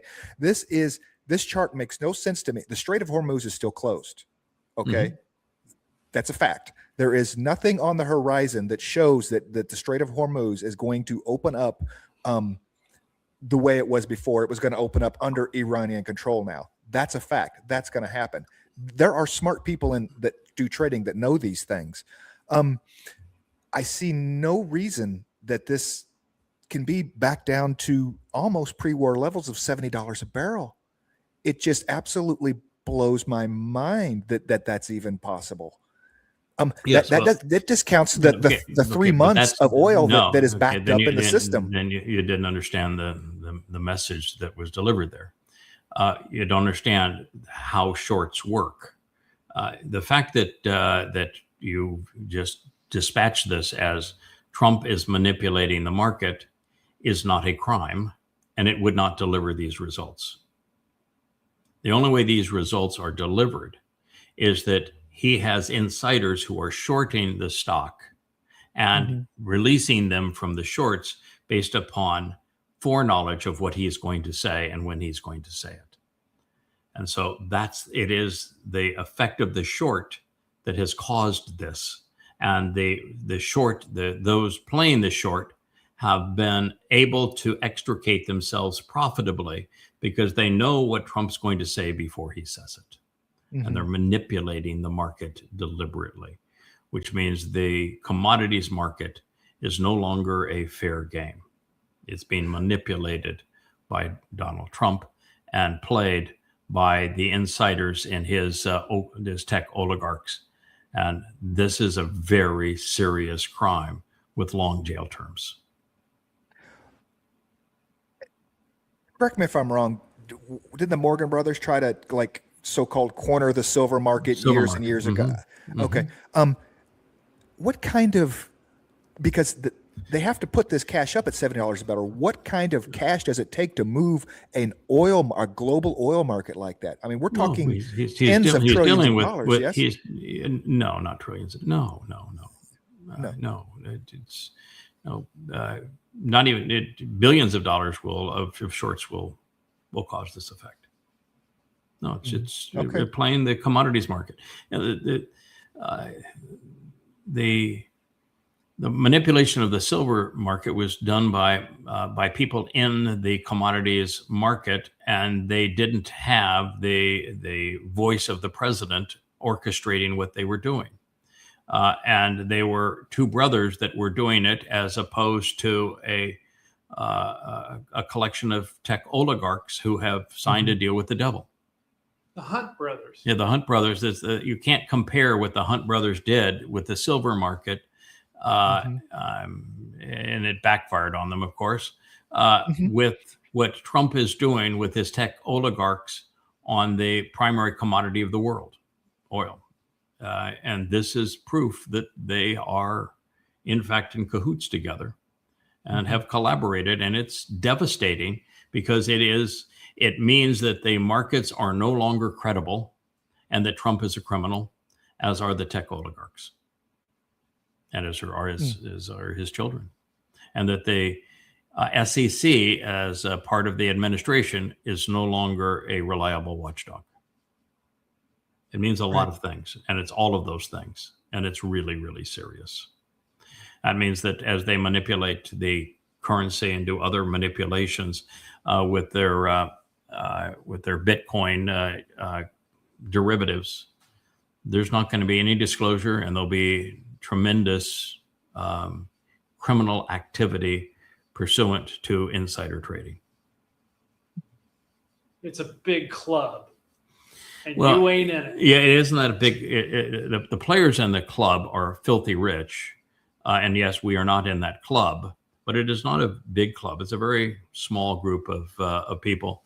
A significant number of them were on that transport into China, where Xi said, "No, I have no interest in meeting any of them. They can all just get back on the plane and go back home." So that's Trump's club. Yeah.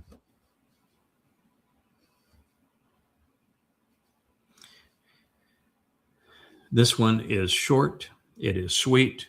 It is delicious. It's being delivered to Jordan Peterson. This is Gad Saad. He is absolutely, unequivocally on his game. What I find so delicious about it is he's telling a man who is overtly religious, who is guilty of this very thing, this news, and Gordon Peterson can't do anything but swallow his tongue. Listen to, now this is the man yesterday, I think is when we played his it's either yesterday or the day before, we played his thing on Islam, saying that there had been 47,000 Islamic attacks since 10/7. And then in every single one of them, the Muslims had confessed to the crime, screaming Allahu Akbar, although he didn't say Allahu Akbar, but said they confessed to the crimes. And that every one of their crimes was mandated in their holy books, although he didn't say Quran and Hadith, but that's what he said. And that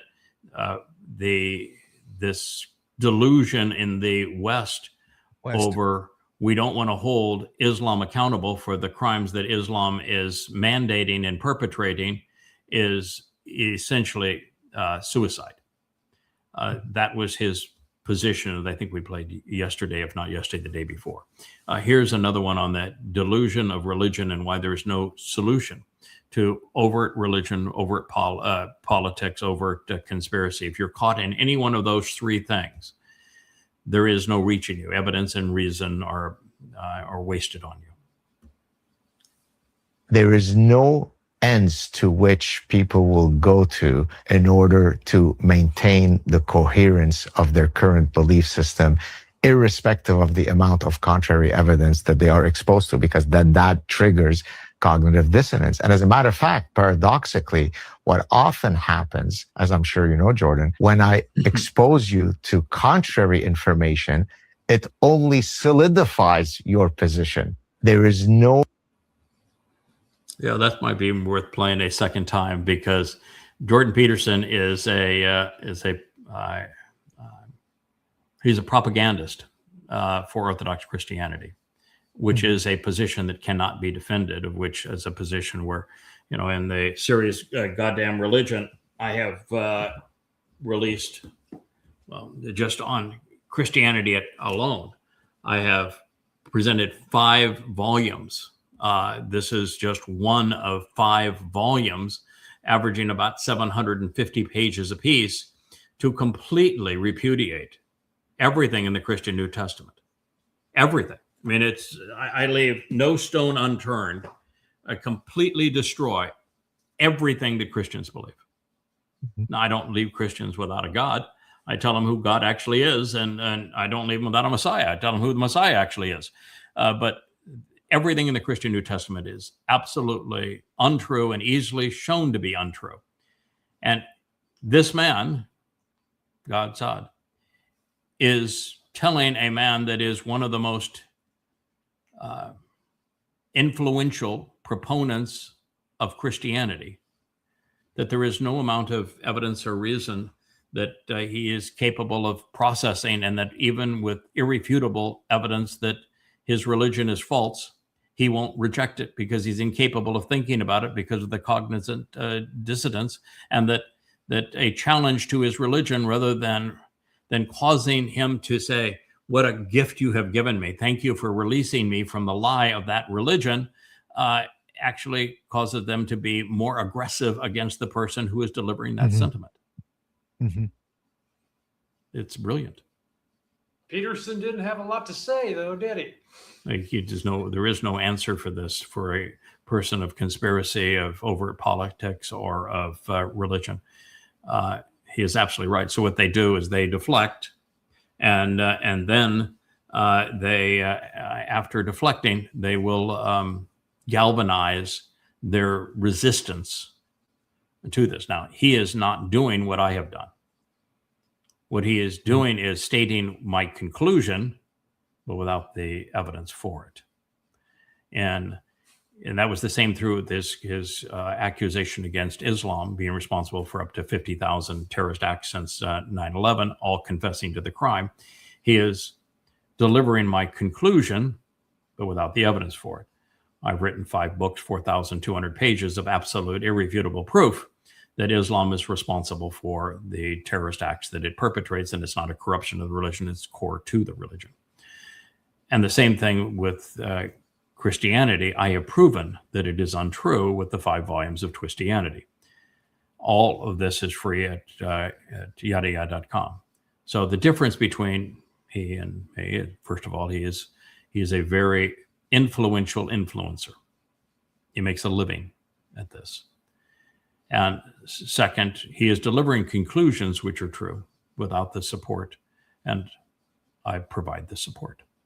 So if you want to know why they're true, go read Twistianity or Goddamn Religion.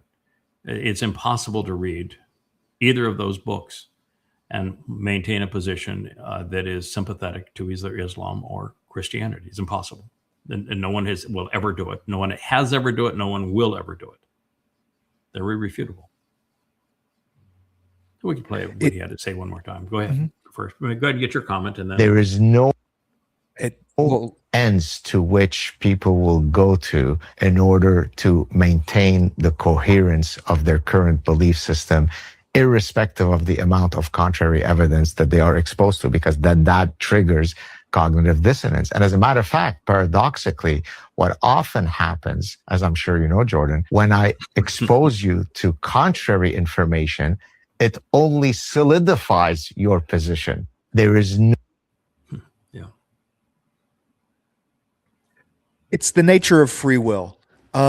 We have this gift to be able to do that. Unfortunately, I always go, but you can lead a horse to water, you can't make them drink. It's not until people for themselves decide I need to make a change and go look for something else that they will ever come out of it.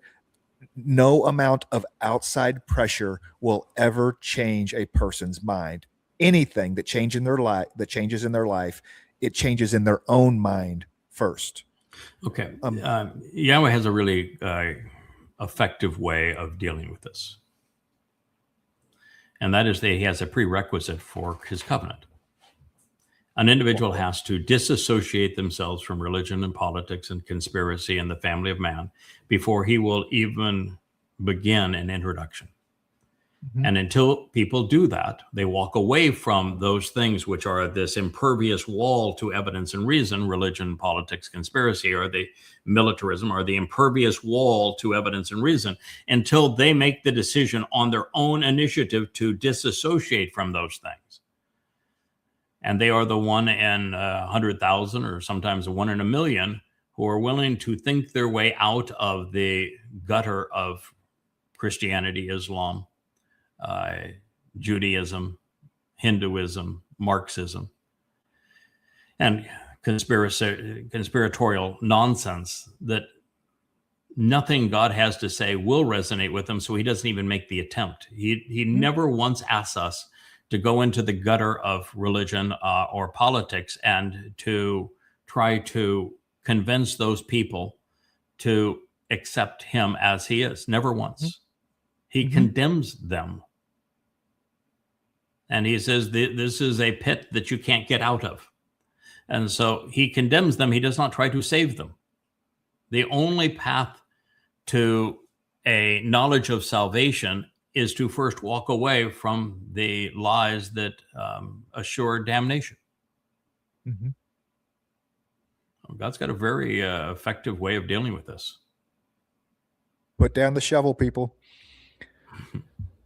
Now you're burying yourself. Why? Why do Jews always get blamed? It's an interesting piece. You can play a few moments of it, and we can talk about why Jews always get blamed. But they do. Go ahead. When catastrophe strikes, the mind doesn't reach first for randomness. It reaches first for responsibility. Someone chose this. Someone planned this. Someone can be exposed and someone can be punished. And if someone can be punished, well, then perhaps the world can be made right again. Every civilization develops familiar villains over time, characters already waiting in the wings of the imagination, ready to explain away whatever needs explaining. For nearly 1,000 years, whenever the West has needed an architect for its tragedies, it's known exactly where to look. The pattern is remarkably consistent. A child dies unexpectedly. Jews murdered him in a secret ritual. A plague sweeps across Europe. Jews poison the wells. A revolution erupts. Jews orchestrated it. The banks fail. Jews manipulated the markets. A nation loses a war. The Jews betrayed it from within. The Jews become the hidden hand behind every disaster, the secret power behind every institution. That's what makes anti-Semitism different from ordinary prejudices. Most prejudices portray their target as weak, as inferior or corrupt. But anti-Semitism portrays its target as omnipotent. The Jew is imagined not merely as an enemy, but as the architect behind all of history itself. Every tragedy becomes evidence. Every coincidence becomes proof. Every unanswered question becomes another thread in the same story. The assassination of JFK, 9/11, Pearl Harbor, the USS Liberty, the blood libel, the Black Death, the protocols of the Elders of Zion. 900 years of the same accusation in different forms. All right. It's not 900 years, it's 2,000. The worldwide propensity to ignorantly, irrationally, and immorally blame God's people, the Jews. And they aren't Jews, they are Yehud. They're only Jews by conspiracy of their own. They have lied about who they are. They have imagined themselves to be different than they are. There is no such thing as a Jew. There is Yehud, and they ought to go back to Yehud in a hurry. But what happened is that Christianity happened. Paul conceived a counterfeit Messiah, robbed Yehud and Yisrael of the actual Messiah, the actual Son of God. And he then, after robbing them of their Messiah and of the actual Son of God, who is David, the King who will return, then Paul wrote that this man became a god, and that men, Jews in particular, crucified this God of his. It was amongst it begins with just very crude identity theft and thievery. And then it grows into absolute delusional nonsense that man is a god, or that God becomes a man, and that men can kill God, and that Jews were the ones who crucified the God of Christianity. It's got to be the dumbest foundation of a belief system in the history of religion, and there's a lot of stupid ones. But it is this lie that permeates the Christian New Testament, that Jews killed the Christian God, and that the Christian God therefore renounced Jews and replaced them with the Gentile church. Again, unfounded, again, absurd, unevidenced, irrational, grossly immoral. But that's what they claim, and that's what they wrote in their New Testament. And as a result of that, that is why over the last 2,000 years, Jews have been blamed for everything that has happened throughout Europe.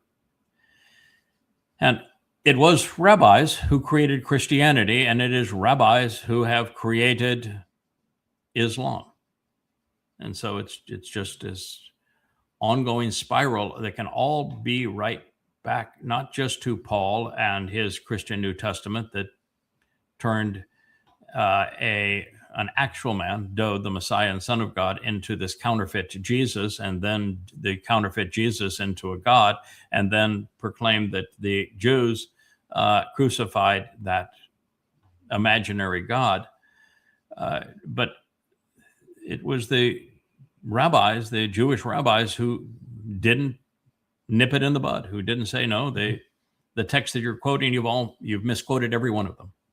And they say exactly the opposite. And what you're perpetrating here is identity theft. This is a very crude scheme, and there's no basis to it.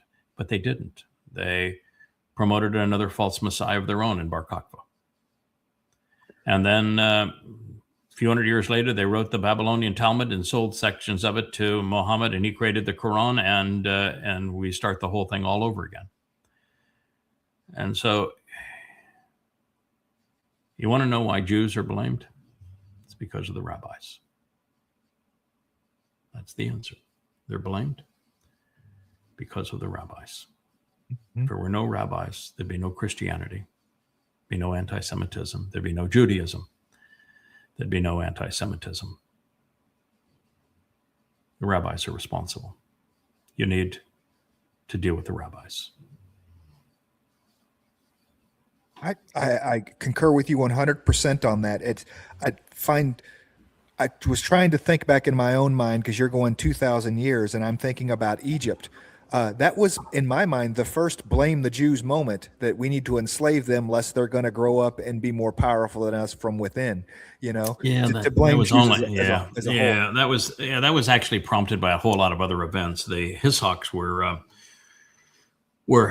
had just been overthrown. There was a deeper African culture that had taken control of Egypt, and it was during Hatshepsut's rise that they were overthrown, and that's when Thutmose the Great served as a general during that time, and he became the pharaoh of the Exodus. But during the time when they first were overthrown, I think it was Amos that was the pharaoh, and because they had seen people amongst them come and usurp their authority and their power, they began to look at these Jews who had been there centuries, who had been productive and neighborly and the like, and they viewed that, well, we can regain what we lost by stealing everything that belongs to them, enslaving them, making them our workforce,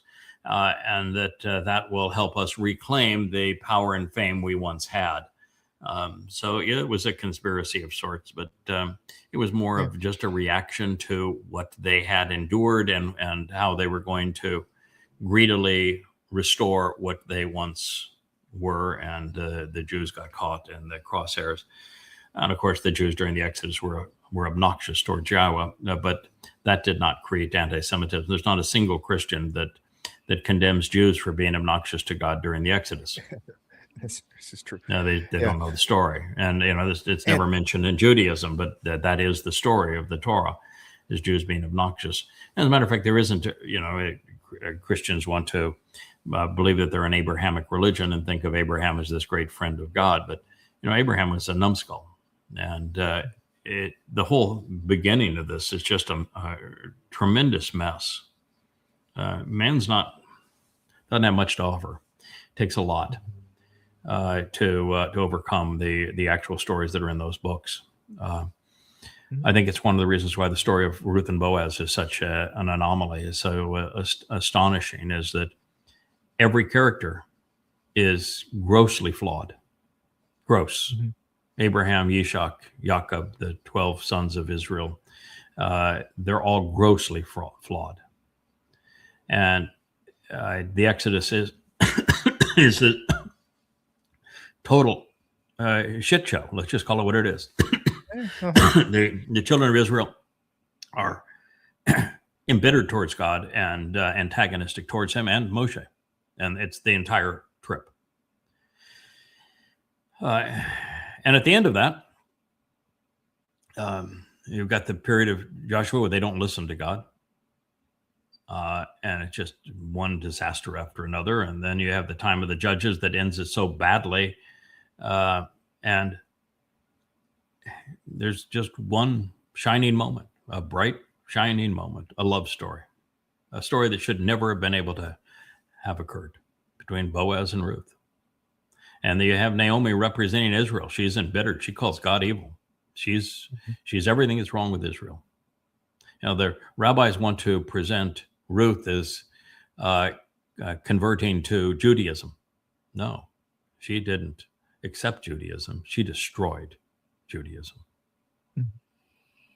And it's just an amazing story in the midst of such darkness. See, even the story we get up to Dode and or Samuel. Samuel starts off well and just becomes really, really ugly. And then you look at Dode; it starts off well for a few years, and then it gets really ugly.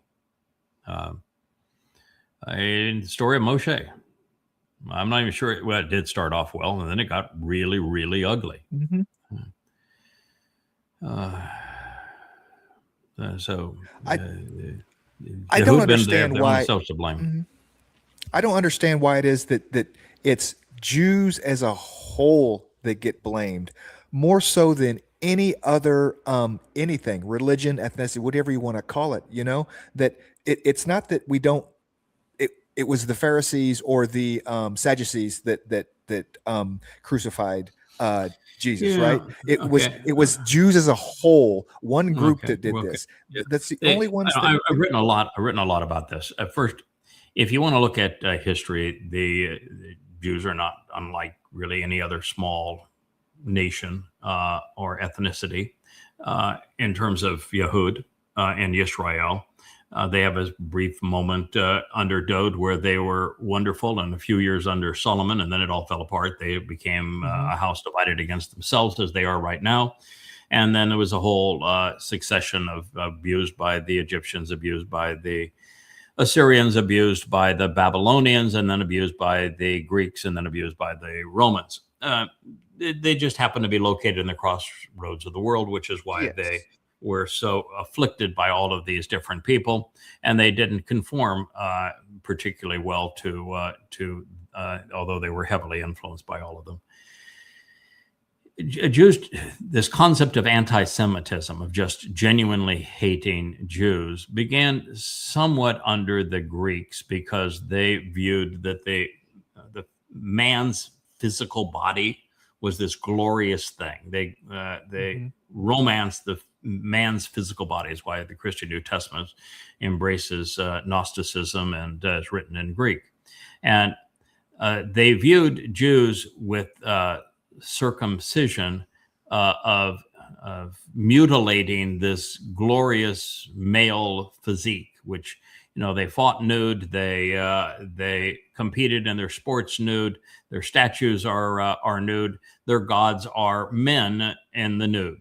So it's just the celebration of masculinity and the glorification of the body. And the Jews were from their point of view, mutilating their most precious part. And so they always had this negative, turn down their nose at Jews. And Romans, of course, swallowed the Greek philosophies and perspectives hook, line, and sinker. So they started off with an antipathy towards Jews. And then the Jews rebelled against them, and anybody that rebelled against Rome was ravaged. So Anti-Semitism, though, doesn't begin until the Christian New Testament. That's why I keep on holding up to. Written initially by Paul, the first 14 books were written by Paul between 52 CE and 66 CE at his death, with the first gospel being the gospel according to Paul, written by his two members of his posse, Luke and Mark, and the book of Acts written by his faith healer, Luke. That religion created anti-Semitism as we know it today. So anti-Semitism goes right back to Paul and the Christian New Testament. That is the source of it. It's why the Holocaust happened. It's why Jews were treated and abused under the pogroms and abused in the shtetls and had their lives completely controlled and completely oppressed and subjugated and harassed by the Roman Catholic Church. Mm-hmm. The history of the Roman Catholic Church and what they did to Jews is so reprehensible that when Christians think they are, a peaceful, honorable, gracious, merciful religion, hell no, you're not. What you did to Jews is absolutely despicable, and you did it for 2 centuries. So own up to who you really are. And they did it because Paul and the authors of that work for him, Mark and Luke, blame Jews for killing the God of Christianity. What a stupid thought that men can kill God, and that Jews were responsible for crucifixion when they were the victims of crucifixion, not the perpetrators of it. But intelligence has never played a significant role in religion. But that is the wellspring to why Jews got blamed. And they got blamed, of course, throughout Christian, Roman Catholic Europe. Mm-hmm. So you want to know Israel or Jewish, why you get blamed? It's because of Christianity. Let's do one more and we'll call it a day. We've got a big show tonight.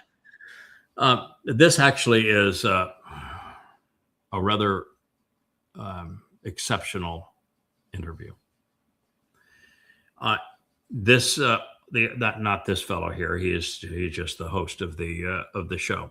He is interviewing a man that is much more well-read than he is, and he wants to play the devil's advocate in the whole thing. But you can go back up so I can actually read what I wrote about it. I think that's more helpful.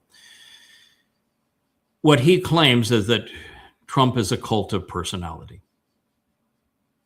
And the interviewer wants to push back against that, but the man's got some pretty sound points to say that MAGA is really a cult of personality.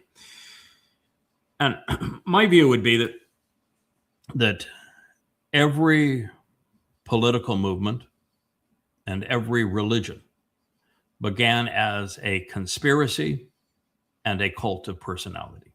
Every single one of them began as a cult and a conspiracy. And the only difference between cult and conspiracy and religion and politics is the length of time that the cult or conspiracy has endured and the popularity that it has achieved. It doesn't change that it was born as a conspiracy, that it is a conspiracy, and that it is a cult and was born as a cult. Christianity is the cult of Paul. The conspiracy is that Jews killed Paul's God. So it is a conspiracy. It's just now that it's been around for 2,000 years as a conspiracy, and it has become the world's largest religion. So it's no longer considered a cult, even though that's in fact what it is. The same thing is true with Islam, cult of personality around Muhammad. It was a cult of Muhammad, who was a criminal and a sexual pervert and a deviant. And so the same thing is true with political parties and politics. They're cults of personality. Socialists don't know it for the most part, but they're a cult of Marx, who was a very dark individual who wasn't very smart, actually.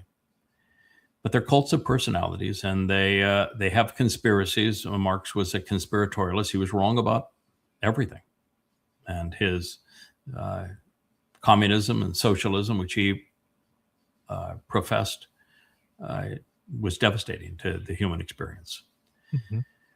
So I would say that if you want to understand the world, what you want to do is get right to the heart of things, that every religion and every political movement begins as a conspiracy and a cult, and they lose the conspiracy and the cult stigma, even though that is what they are. That's how they were born, by being popular and surviving over a period of time. So this is true of Christianity, Islam, and Marxism. You can go far enough and you can hear the person delivering the answers to him, so that our listeners at least know who it was that wrote the book on the cult of Trump. You wrote a book entitled The Cult of Trump. For Simon and Schuster. Yeah, and then all of a sudden you were sort of... Crickets. Yeah. Now, we all know, doesn't matter who you are, you don't even... This is not like a political thing. You just know many news organizations, many TV stations, they've just been very afraid to be on the wrong side of Trump. Companies as well. This is not like a... Forget the politics side. They've even said, look, we're not trying to... You can cut it there. For those that want to hear the whole interview, go to yadayad.com, go to the blog page, and you'll have the whole interview. The cult of Trump is similar to every other cult and conspiracy that endures the test of time and rises to popularity. And that is, they are all Machiavellian. They all ascribe to the strategy that is presented in The Prince. Machiavelli, writing to future popes that were aristocrats in Italy, said that, in essence, the ends justifies the means. And of the two ways to influence people, either by being very kind to them and them coming to respect you because of your generosity and your kindness, or fearing you because you're a tyrannical terrorist and you are abusing them, that overwhelmingly terror and fear are a far more effective means of controlling people, and that all popes should impose terror as the means of control. That's Machiavelli's The Prince. That is Trumpian politics. He destroys those who challenge him. You know, if you step outside of the circle, they see him devour people. And he is exceedingly good at only one thing, at being exceedingly bad. And so when I talked to a congresswoman, I had dinner with her about 3 months ago. And I asked the congresswoman, what is the reason why the Democrats, she's a Democrat, can't effectively marshal an opposition to Trump? Because you can't. Why? And she says, because Congress is divided fairly evenly between two groups. Those who are Trumpites, they're in the cult of Trump, and those who are scared to death of him. We're paralyzed. We see what happens when someone opposes him. And so the cult of Trump is marshals on because there are very few people who are able to bring the goods against him. Yeah, there are a lot of Democrats that say, you know, we just hate him, but they do have Trump derangement syndrome. They hate him because he is not them, and they are incapable of explaining what it is that makes him evil or wrong. And for somebody to have a foundation of this is why he is wrong, this is what he is doing, this is where it's going to lead, is a more methodical, foundational criticism of Trump than anyone in a position of influence is willing to deliver, because of the terror that Trump and his MAGA will inflict on that individual. And the fact that such an individual has a 0% chance of being productive or effective in the general popularity scheme of things, particularly in social media. And I would go one step further, is to say that we're in a position now where there is literally no hope. Literally no hope, not from any source. There is no hope.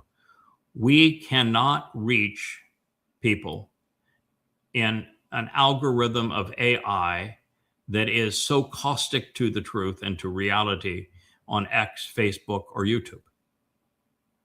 It cannot be done. Impossible. And there was a time when I first went on the internet where you could position yourself through talk radio into an audience online, because there were not as much competition, and you could use what was a very effective tool to reach people, talk radio, to bring them to a website, which is how everybody that's really part of the covenant came in. Talk radio has been destroyed. Mm-hmm. And the internet is now so broad that it's dominated by the 20 social media outlets. So there is no hope of reaching a meaningful number of people. None. There is no tool that you can use to do it and be effective. And then you can say, wait a minute, you say there's no hope. What about in Yahweh? Well, in Yahweh, there's no hope. There is reality. There is expectation. Mm-hmm. There is confidence. There mm-hmm. is an absolute assurance of the desired result. So with Yahweh, there is assurance. With every other avenue, there is literally no hope. We cannot fix politics. We can't fix religion. We can't fix conspiracy. We cannot fix social media. Can't fix the internet. We can't fix the deprivation of reason and logic among the last two generations, which are devoid of it. We can't fix the fact that most people don't want to read anymore. Mm-hmm. These things are not fixable. And I'm convinced that the reason that Yahweh told me, I want you to go into this den of thieves, and I want you to make a ruckus, and I want you to do that until you reach a point where you realize that there is no merit to it. You will have done what can be done. We will have done what we could do, and then we will come back to building this archive of this website, of the books and of the blogs and of the communication, internal communication and the timelines and the actually disciplined AI that will produce really some really outstanding results when you post an inquiry. We'll have this enormously valuable library, and it will be there. But then we're going to pull you out, because there is no hope that you're going to have any effectiveness beyond what you've already achieved.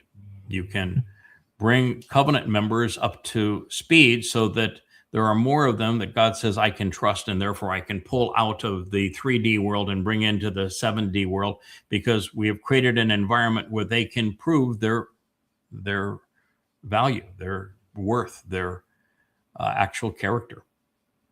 So we're doing that. We're creating the ability for more people to prove that they belong and to educate covenant members. But there's nothing else we can do at the moment. And this is going to be true over the next 3 years. And the reason Yahweh is changing tactics over the last 3.5 years and taking two guys and putting them on top of the Temple Mount, restoring the tent of the witness, and having the Megatron above them with his message, the Nesh, scrolling, is he is going to communicate apart from any algorithm. They're going to be bold. They're going to be undeniable. They're going to be irrefutable. They will be there. And the message is not going to be subtle. It's going to be blunt, and you speak it against it, you're going to be incinerated. And they are not going to be normal by any stretch of the imagination. It's going to be the two most influential people in the history of the world. And yet, virtually everyone's going to reject them and vehemently oppose them. That's what we're headed towards, but at least the message is going to get out. And even then, there'll maybe be a few thousand people that participate in the Teruah gleaning, and perhaps a few thousand people that are part of that mortal remnant at the end.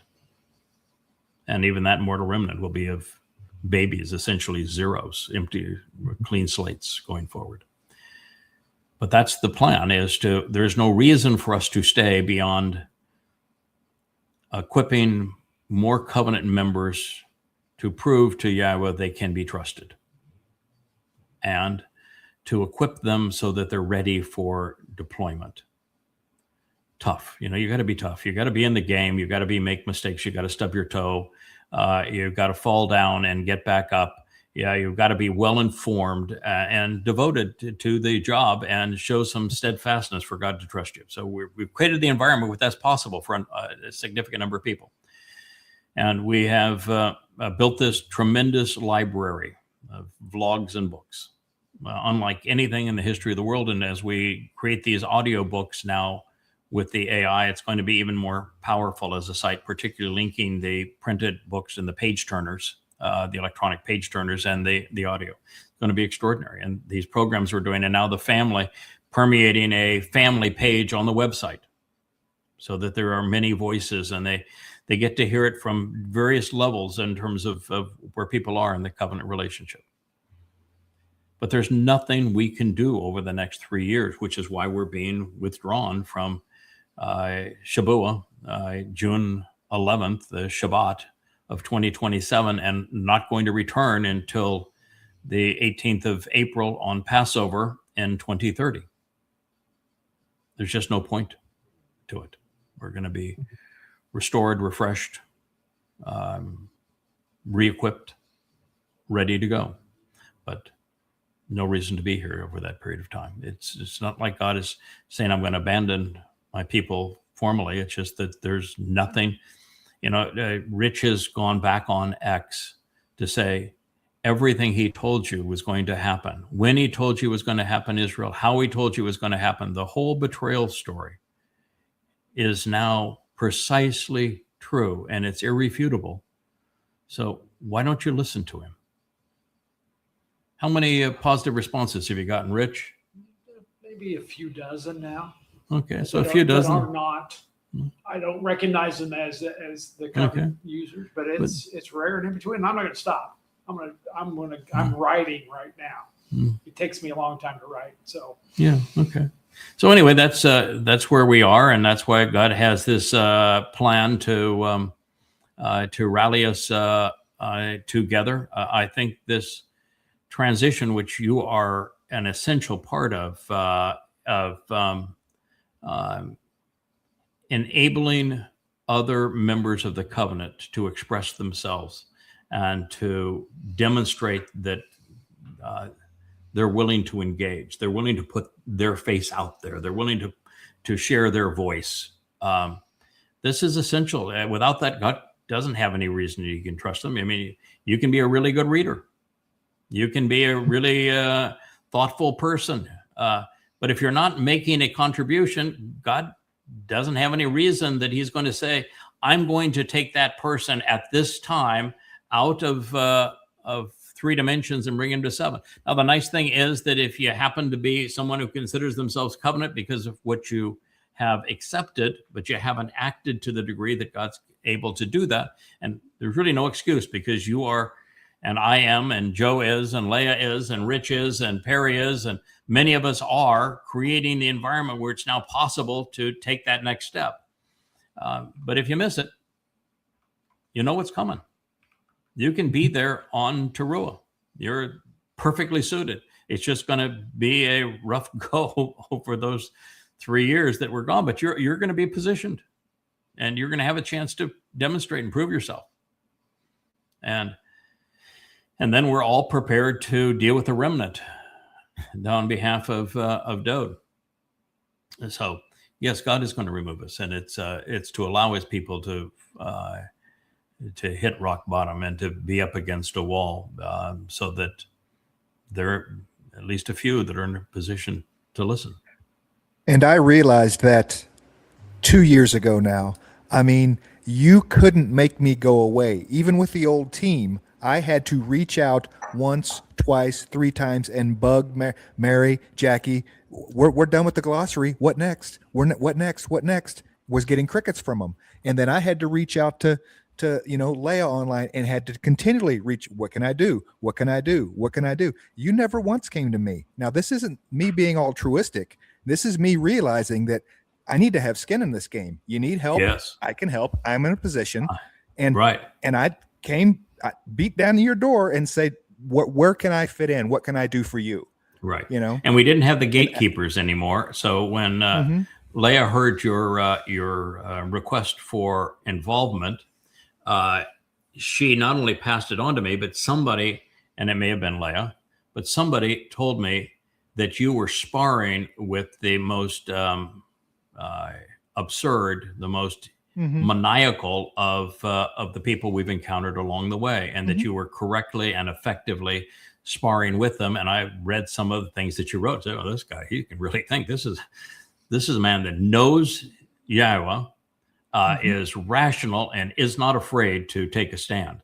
And so I asked Leah to give you my phone number and for you to call me. Because we were in a position we needed to make a transition.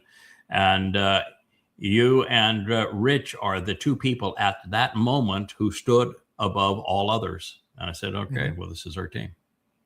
We'll go forward with these guys. Yeah, but I was sitting back in Kansas City thinking I was pretty cool coming up with something clever on X. Yeah. That wasn't going to be enough. Yeah, you were my principal enabler on X. And then you contacted Mariah to email me. Yeah, I said. And it was like getting called into the office. Yeah, you're going to call into the principal's office. Yep. And we in the same exact situation. I said, okay, gentlemen, you've volunteered. Consider yourself volunteered. Now this is for real. This is what we're going to do with this, and I'm going to go all in with you. I think you're I think you're both guys. I think you're genuine. We're going to go all in. Let's go. This is what we need to accomplish.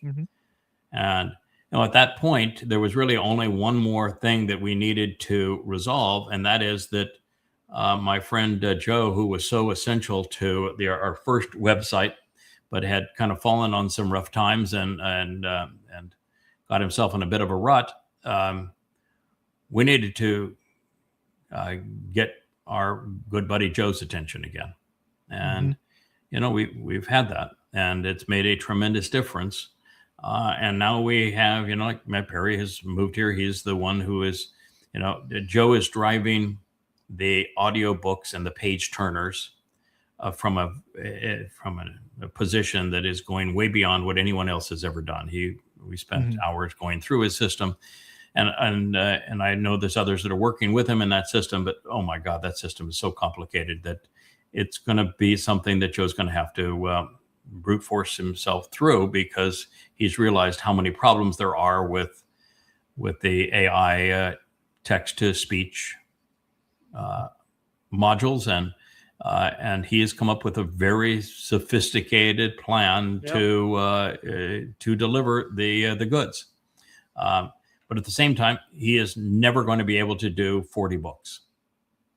So we have 2 programs working together with Perry's and working with Rich to create the books that are not they're not the big priority. That text to speech, I need Goddamn Religion and Twistianity, both of those done in text to speech, because it is not something that I want to have to do ongoing shows. We did almost 100 Twistianity shows and didn't even get through volume 1. So I've done 30 Islamic shows, and the difficulty is if I actually do more of them, we put ourselves in more and more jeopardy with Facebook and the like. And these things we can have on our own website.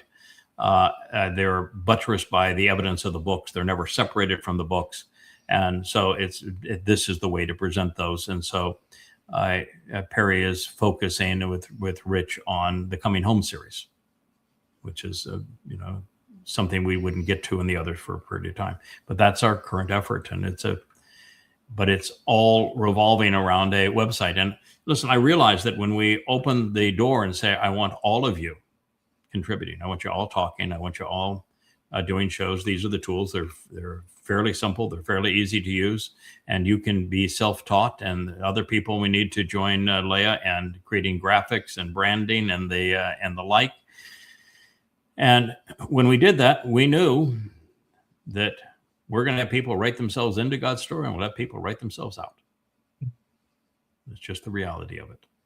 And I've been doing this long enough. I've got thick enough skin that I can handle the stripes of those who choose to write themselves out. And for the most part now, those who are just obnoxious, I block, and I don't even bother to consider anymore. They're not worth the time. We've had enough insider attacks where God's come up with the answer that I say, all right, we'll just stick to our knitting. We've got a job to do. Let's get this job done. And we don't have a lot of time to do it at this point. So I appreciate the fact that you are not altruistic. You're doing it for what I think are the right reasons. Yeah, it's you must have 2 years ago come to the conclusion that I've only come to within the last year, that if we're going to get God to take us out of 3D and to 7D, the responsibility is so enormous, and the opportunity for both good and bad so great, that there is no chance that God's going to do that without being confident in that individual soul. And there's only one way that we can deliver confidence in our souls, and that is to engage and to be steadfast, to make mistakes and to learn from them, to stumble and fall and get back up. Yeah. So you figured it out maybe before I did. We got 348 days and counting. Yeah, 348 days. I think Rich and Leah count every day. they went out. It's more to keep an eye on. And I know there's still so much to do. Yeah, there's so much to do. I'm just so grateful that we were right, and that the time of Israel's troubles was going to start on the 22nd of May of this year on Shavuot, and that the harvest was going to be the 11th of June of next year. For many reasons. One is that everything we've said about Trump being Satan and Israel entering the time of troubles, it has been so extraordinarily affirmed. I mean, if you are anywhere near anything that we've been saying for the last 5 years, and you listen to what we foretold was going to happen, and then you're witnessing what has happened, there is so much affirmation. It's overwhelming affirmation. And then we, in addition to having that, we have the time to solidify this website and to create content and to let people prove their worth and grow exponentially in terms of our understanding, which is all happening simultaneously. It's a really good situation to have had this additional year, and I'm grateful for it. And I realize that now there's no reason to stay between that time and the time we return, because we'll be able to augment our resources and books and blogs and that sort of thing while we're in Shamayim, and we're going to gain so much additional just confidence and credibility and knowledge and understanding while we're there. Yeah, we're going to come back and speak at an entirely different level. But we still got to keep it real. God's when he redeploys people, he very often starts at very close to scratch. He just said, I'm going to have the same personality that I know I can rely on, the same attributes I can rely on, the same soul that has proven trustworthy in the past. And very often you each life you have to prove your worth. So that's where we are, and I'm really excited to be there. But on this, yes, pal, Trump is a cult of personality, but he's worse than that. You see, what happened with Trump is that he was a a sexual pervert most of his life. He was a coward most of his life. He was a abject failure most of his life. He was a silver spoon that never amounted to anything except self-promotion. And it's astonishing that such a useless human being was elected president as a narcissist, but he was, and he had a first term that was meaningless. And then he lost the second term, and then he lost every legal encounter to the tune of hundreds of millions of dollars and what would have been sentences of jail time. He's a convicted felon, and those were the easy cases. The cases that would have put him behind bars forever were the ones that were upcoming, and there was no chance he was going to prevail in any of them. And so he was in a position where his net worth was evaporating. He was going to lose his freedom and spend the rest of his life in jail. And he had lost an election, couldn't even fathom how that could happen, and he lost it to a comatose man. In fact, when he tried to debate the comatose man's vice president, Cackles, he lost the debate to Cackles badly. So that's why he didn't want to debate again. I mean, this is a horrid human being. And so he made a deal with Satan. Keep him out of jail, keep him from going bankrupt, so he could go on his revenge tour. And his revenge tour isn't just about those who he thinks did him wrong. It's against everyone, including Americans that didn't elect him the last time around or didn't vote for him this time around. And it's the world that didn't kowtow to him. It's everyone. He's on a revenge tour against mankind. And he's going to bring the world to its knees. And he is the corporeal manifestation of Satan. He made that deal. So, Mr. Articulate, very nice microphone that you have there, by the way, of Trump. I can tell you he is Satan, and I can tell you what he's going to do and how he's going to do it and where it's going to lead and what the consequences are going to be. And I don't care what you might think in terms of your opinions. Those are irrefutable future facts.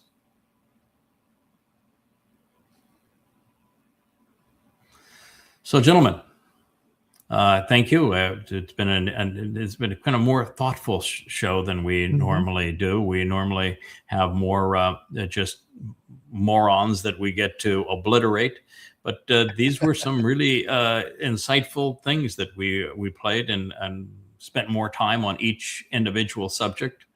But I think if you look at what we've done in the last couple of weeks with this program, there has been hundreds and hundreds of really profoundly important insights. More to come. Absolutely. More to come.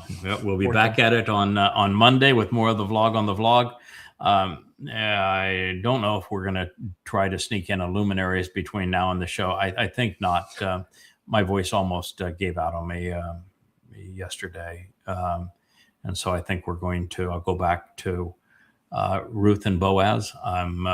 I've finished the translation of this first and second chapter. I finished my commentary and have gone back and rewritten some of it in the first chapter. And I'm now making my way through commentary and insights in the second chapter.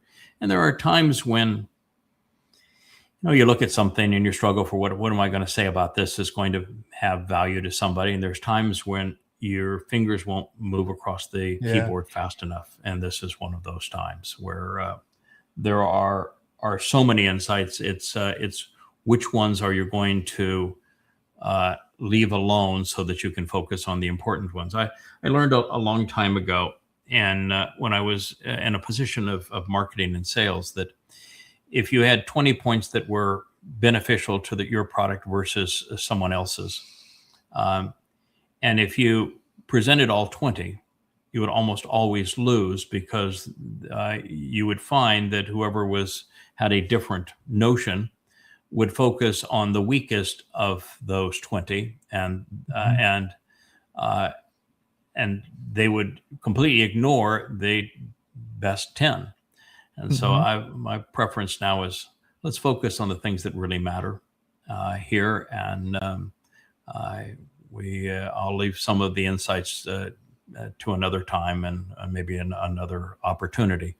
But I can tell you that the Ruth Boaz story is the most important ever told.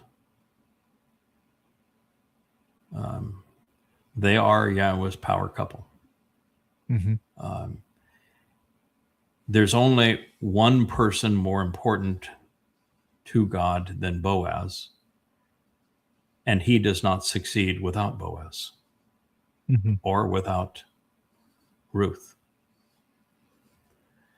So, yes, they are certainly God's most reliable couple are Boaz and Ruth. And they're second only in importance to Dowd. But there is no Dowd without Boaz and Ruth. Literally, there is no Dowd. He would not have succeeded. That's why he goes so far out of his way to speak to Yahweh about his Amma and the role his Amma plays. That's why the most riveting thing that, and I've missed it over and over again until it just got to be gut-wrenching. And that is why Dowd spoke of being born to his mother and relying on his mother's breast in between his depiction of how he was going to be crucified on Pesach and how he was going to endure a journey into hell for a heavenly cause. Why did he speak of his mother that way? And when you realize the answer to that, then you realize just how important Ruth and Boaz have become. And so it's God's most amazing of all love stories. And what he is really telling is his story through them. This is his story with Israel that he is telling through them. And it's so insightful, so prophetic, so profound, so interesting, so unique, so delicious, so sensational. It is, it's really a treat for the eyes and for the mind. So that's what I'm going to go back to. I'm having a grand time. What I hope to do, so that you know, is that, well, I have rewritten significant parts of chapter 1. I have not represented it because I want to present chapter 1 and chapter 2 concurrently. And while I've translated all of chapter 2, I haven't written all the commentary, and I hope to be able to do that as we proceed through maybe tomorrow midday, and that's when I'll post it. And then I'll go into translating and commenting on chapter 3 and chapter 4. And maybe we'll get it done in a couple of weeks. I hope so. We'll see. All right. Well, thank you, gentlemen. We'll look forward to being with you at Family Hour this evening. Do we have a song this evening for Family Hour? We do. We have a song. Lovely. Yep. Have I ever heard this song? No, you have never heard this one. Not that I'm aware. Yeah. Okay. Love it. So we'll see you at Family Hour. We'll debut another beautiful song. And this one has graphics already? Oh, absolutely. Yeah, no, we're not debuting anything without graphics. I mean, we're not in that kind of a pinch yet. I want to put a complete thing together. You know, if we just need a show and it's, you know, no. I want to have graphics and everything for Shabbat show reveals or whatever. So, okay. You know who did the graphics for this one? Yeah, it's Leah by the Well, and it is Depot. Okay, Leah by the Well and the Depot. So somewhere in here, Depot, who is, at this point, it'd be foolish for me to pretend that I don't have favorites. I know that there's a lot of great contribution, and I'm appreciative of what everybody has done.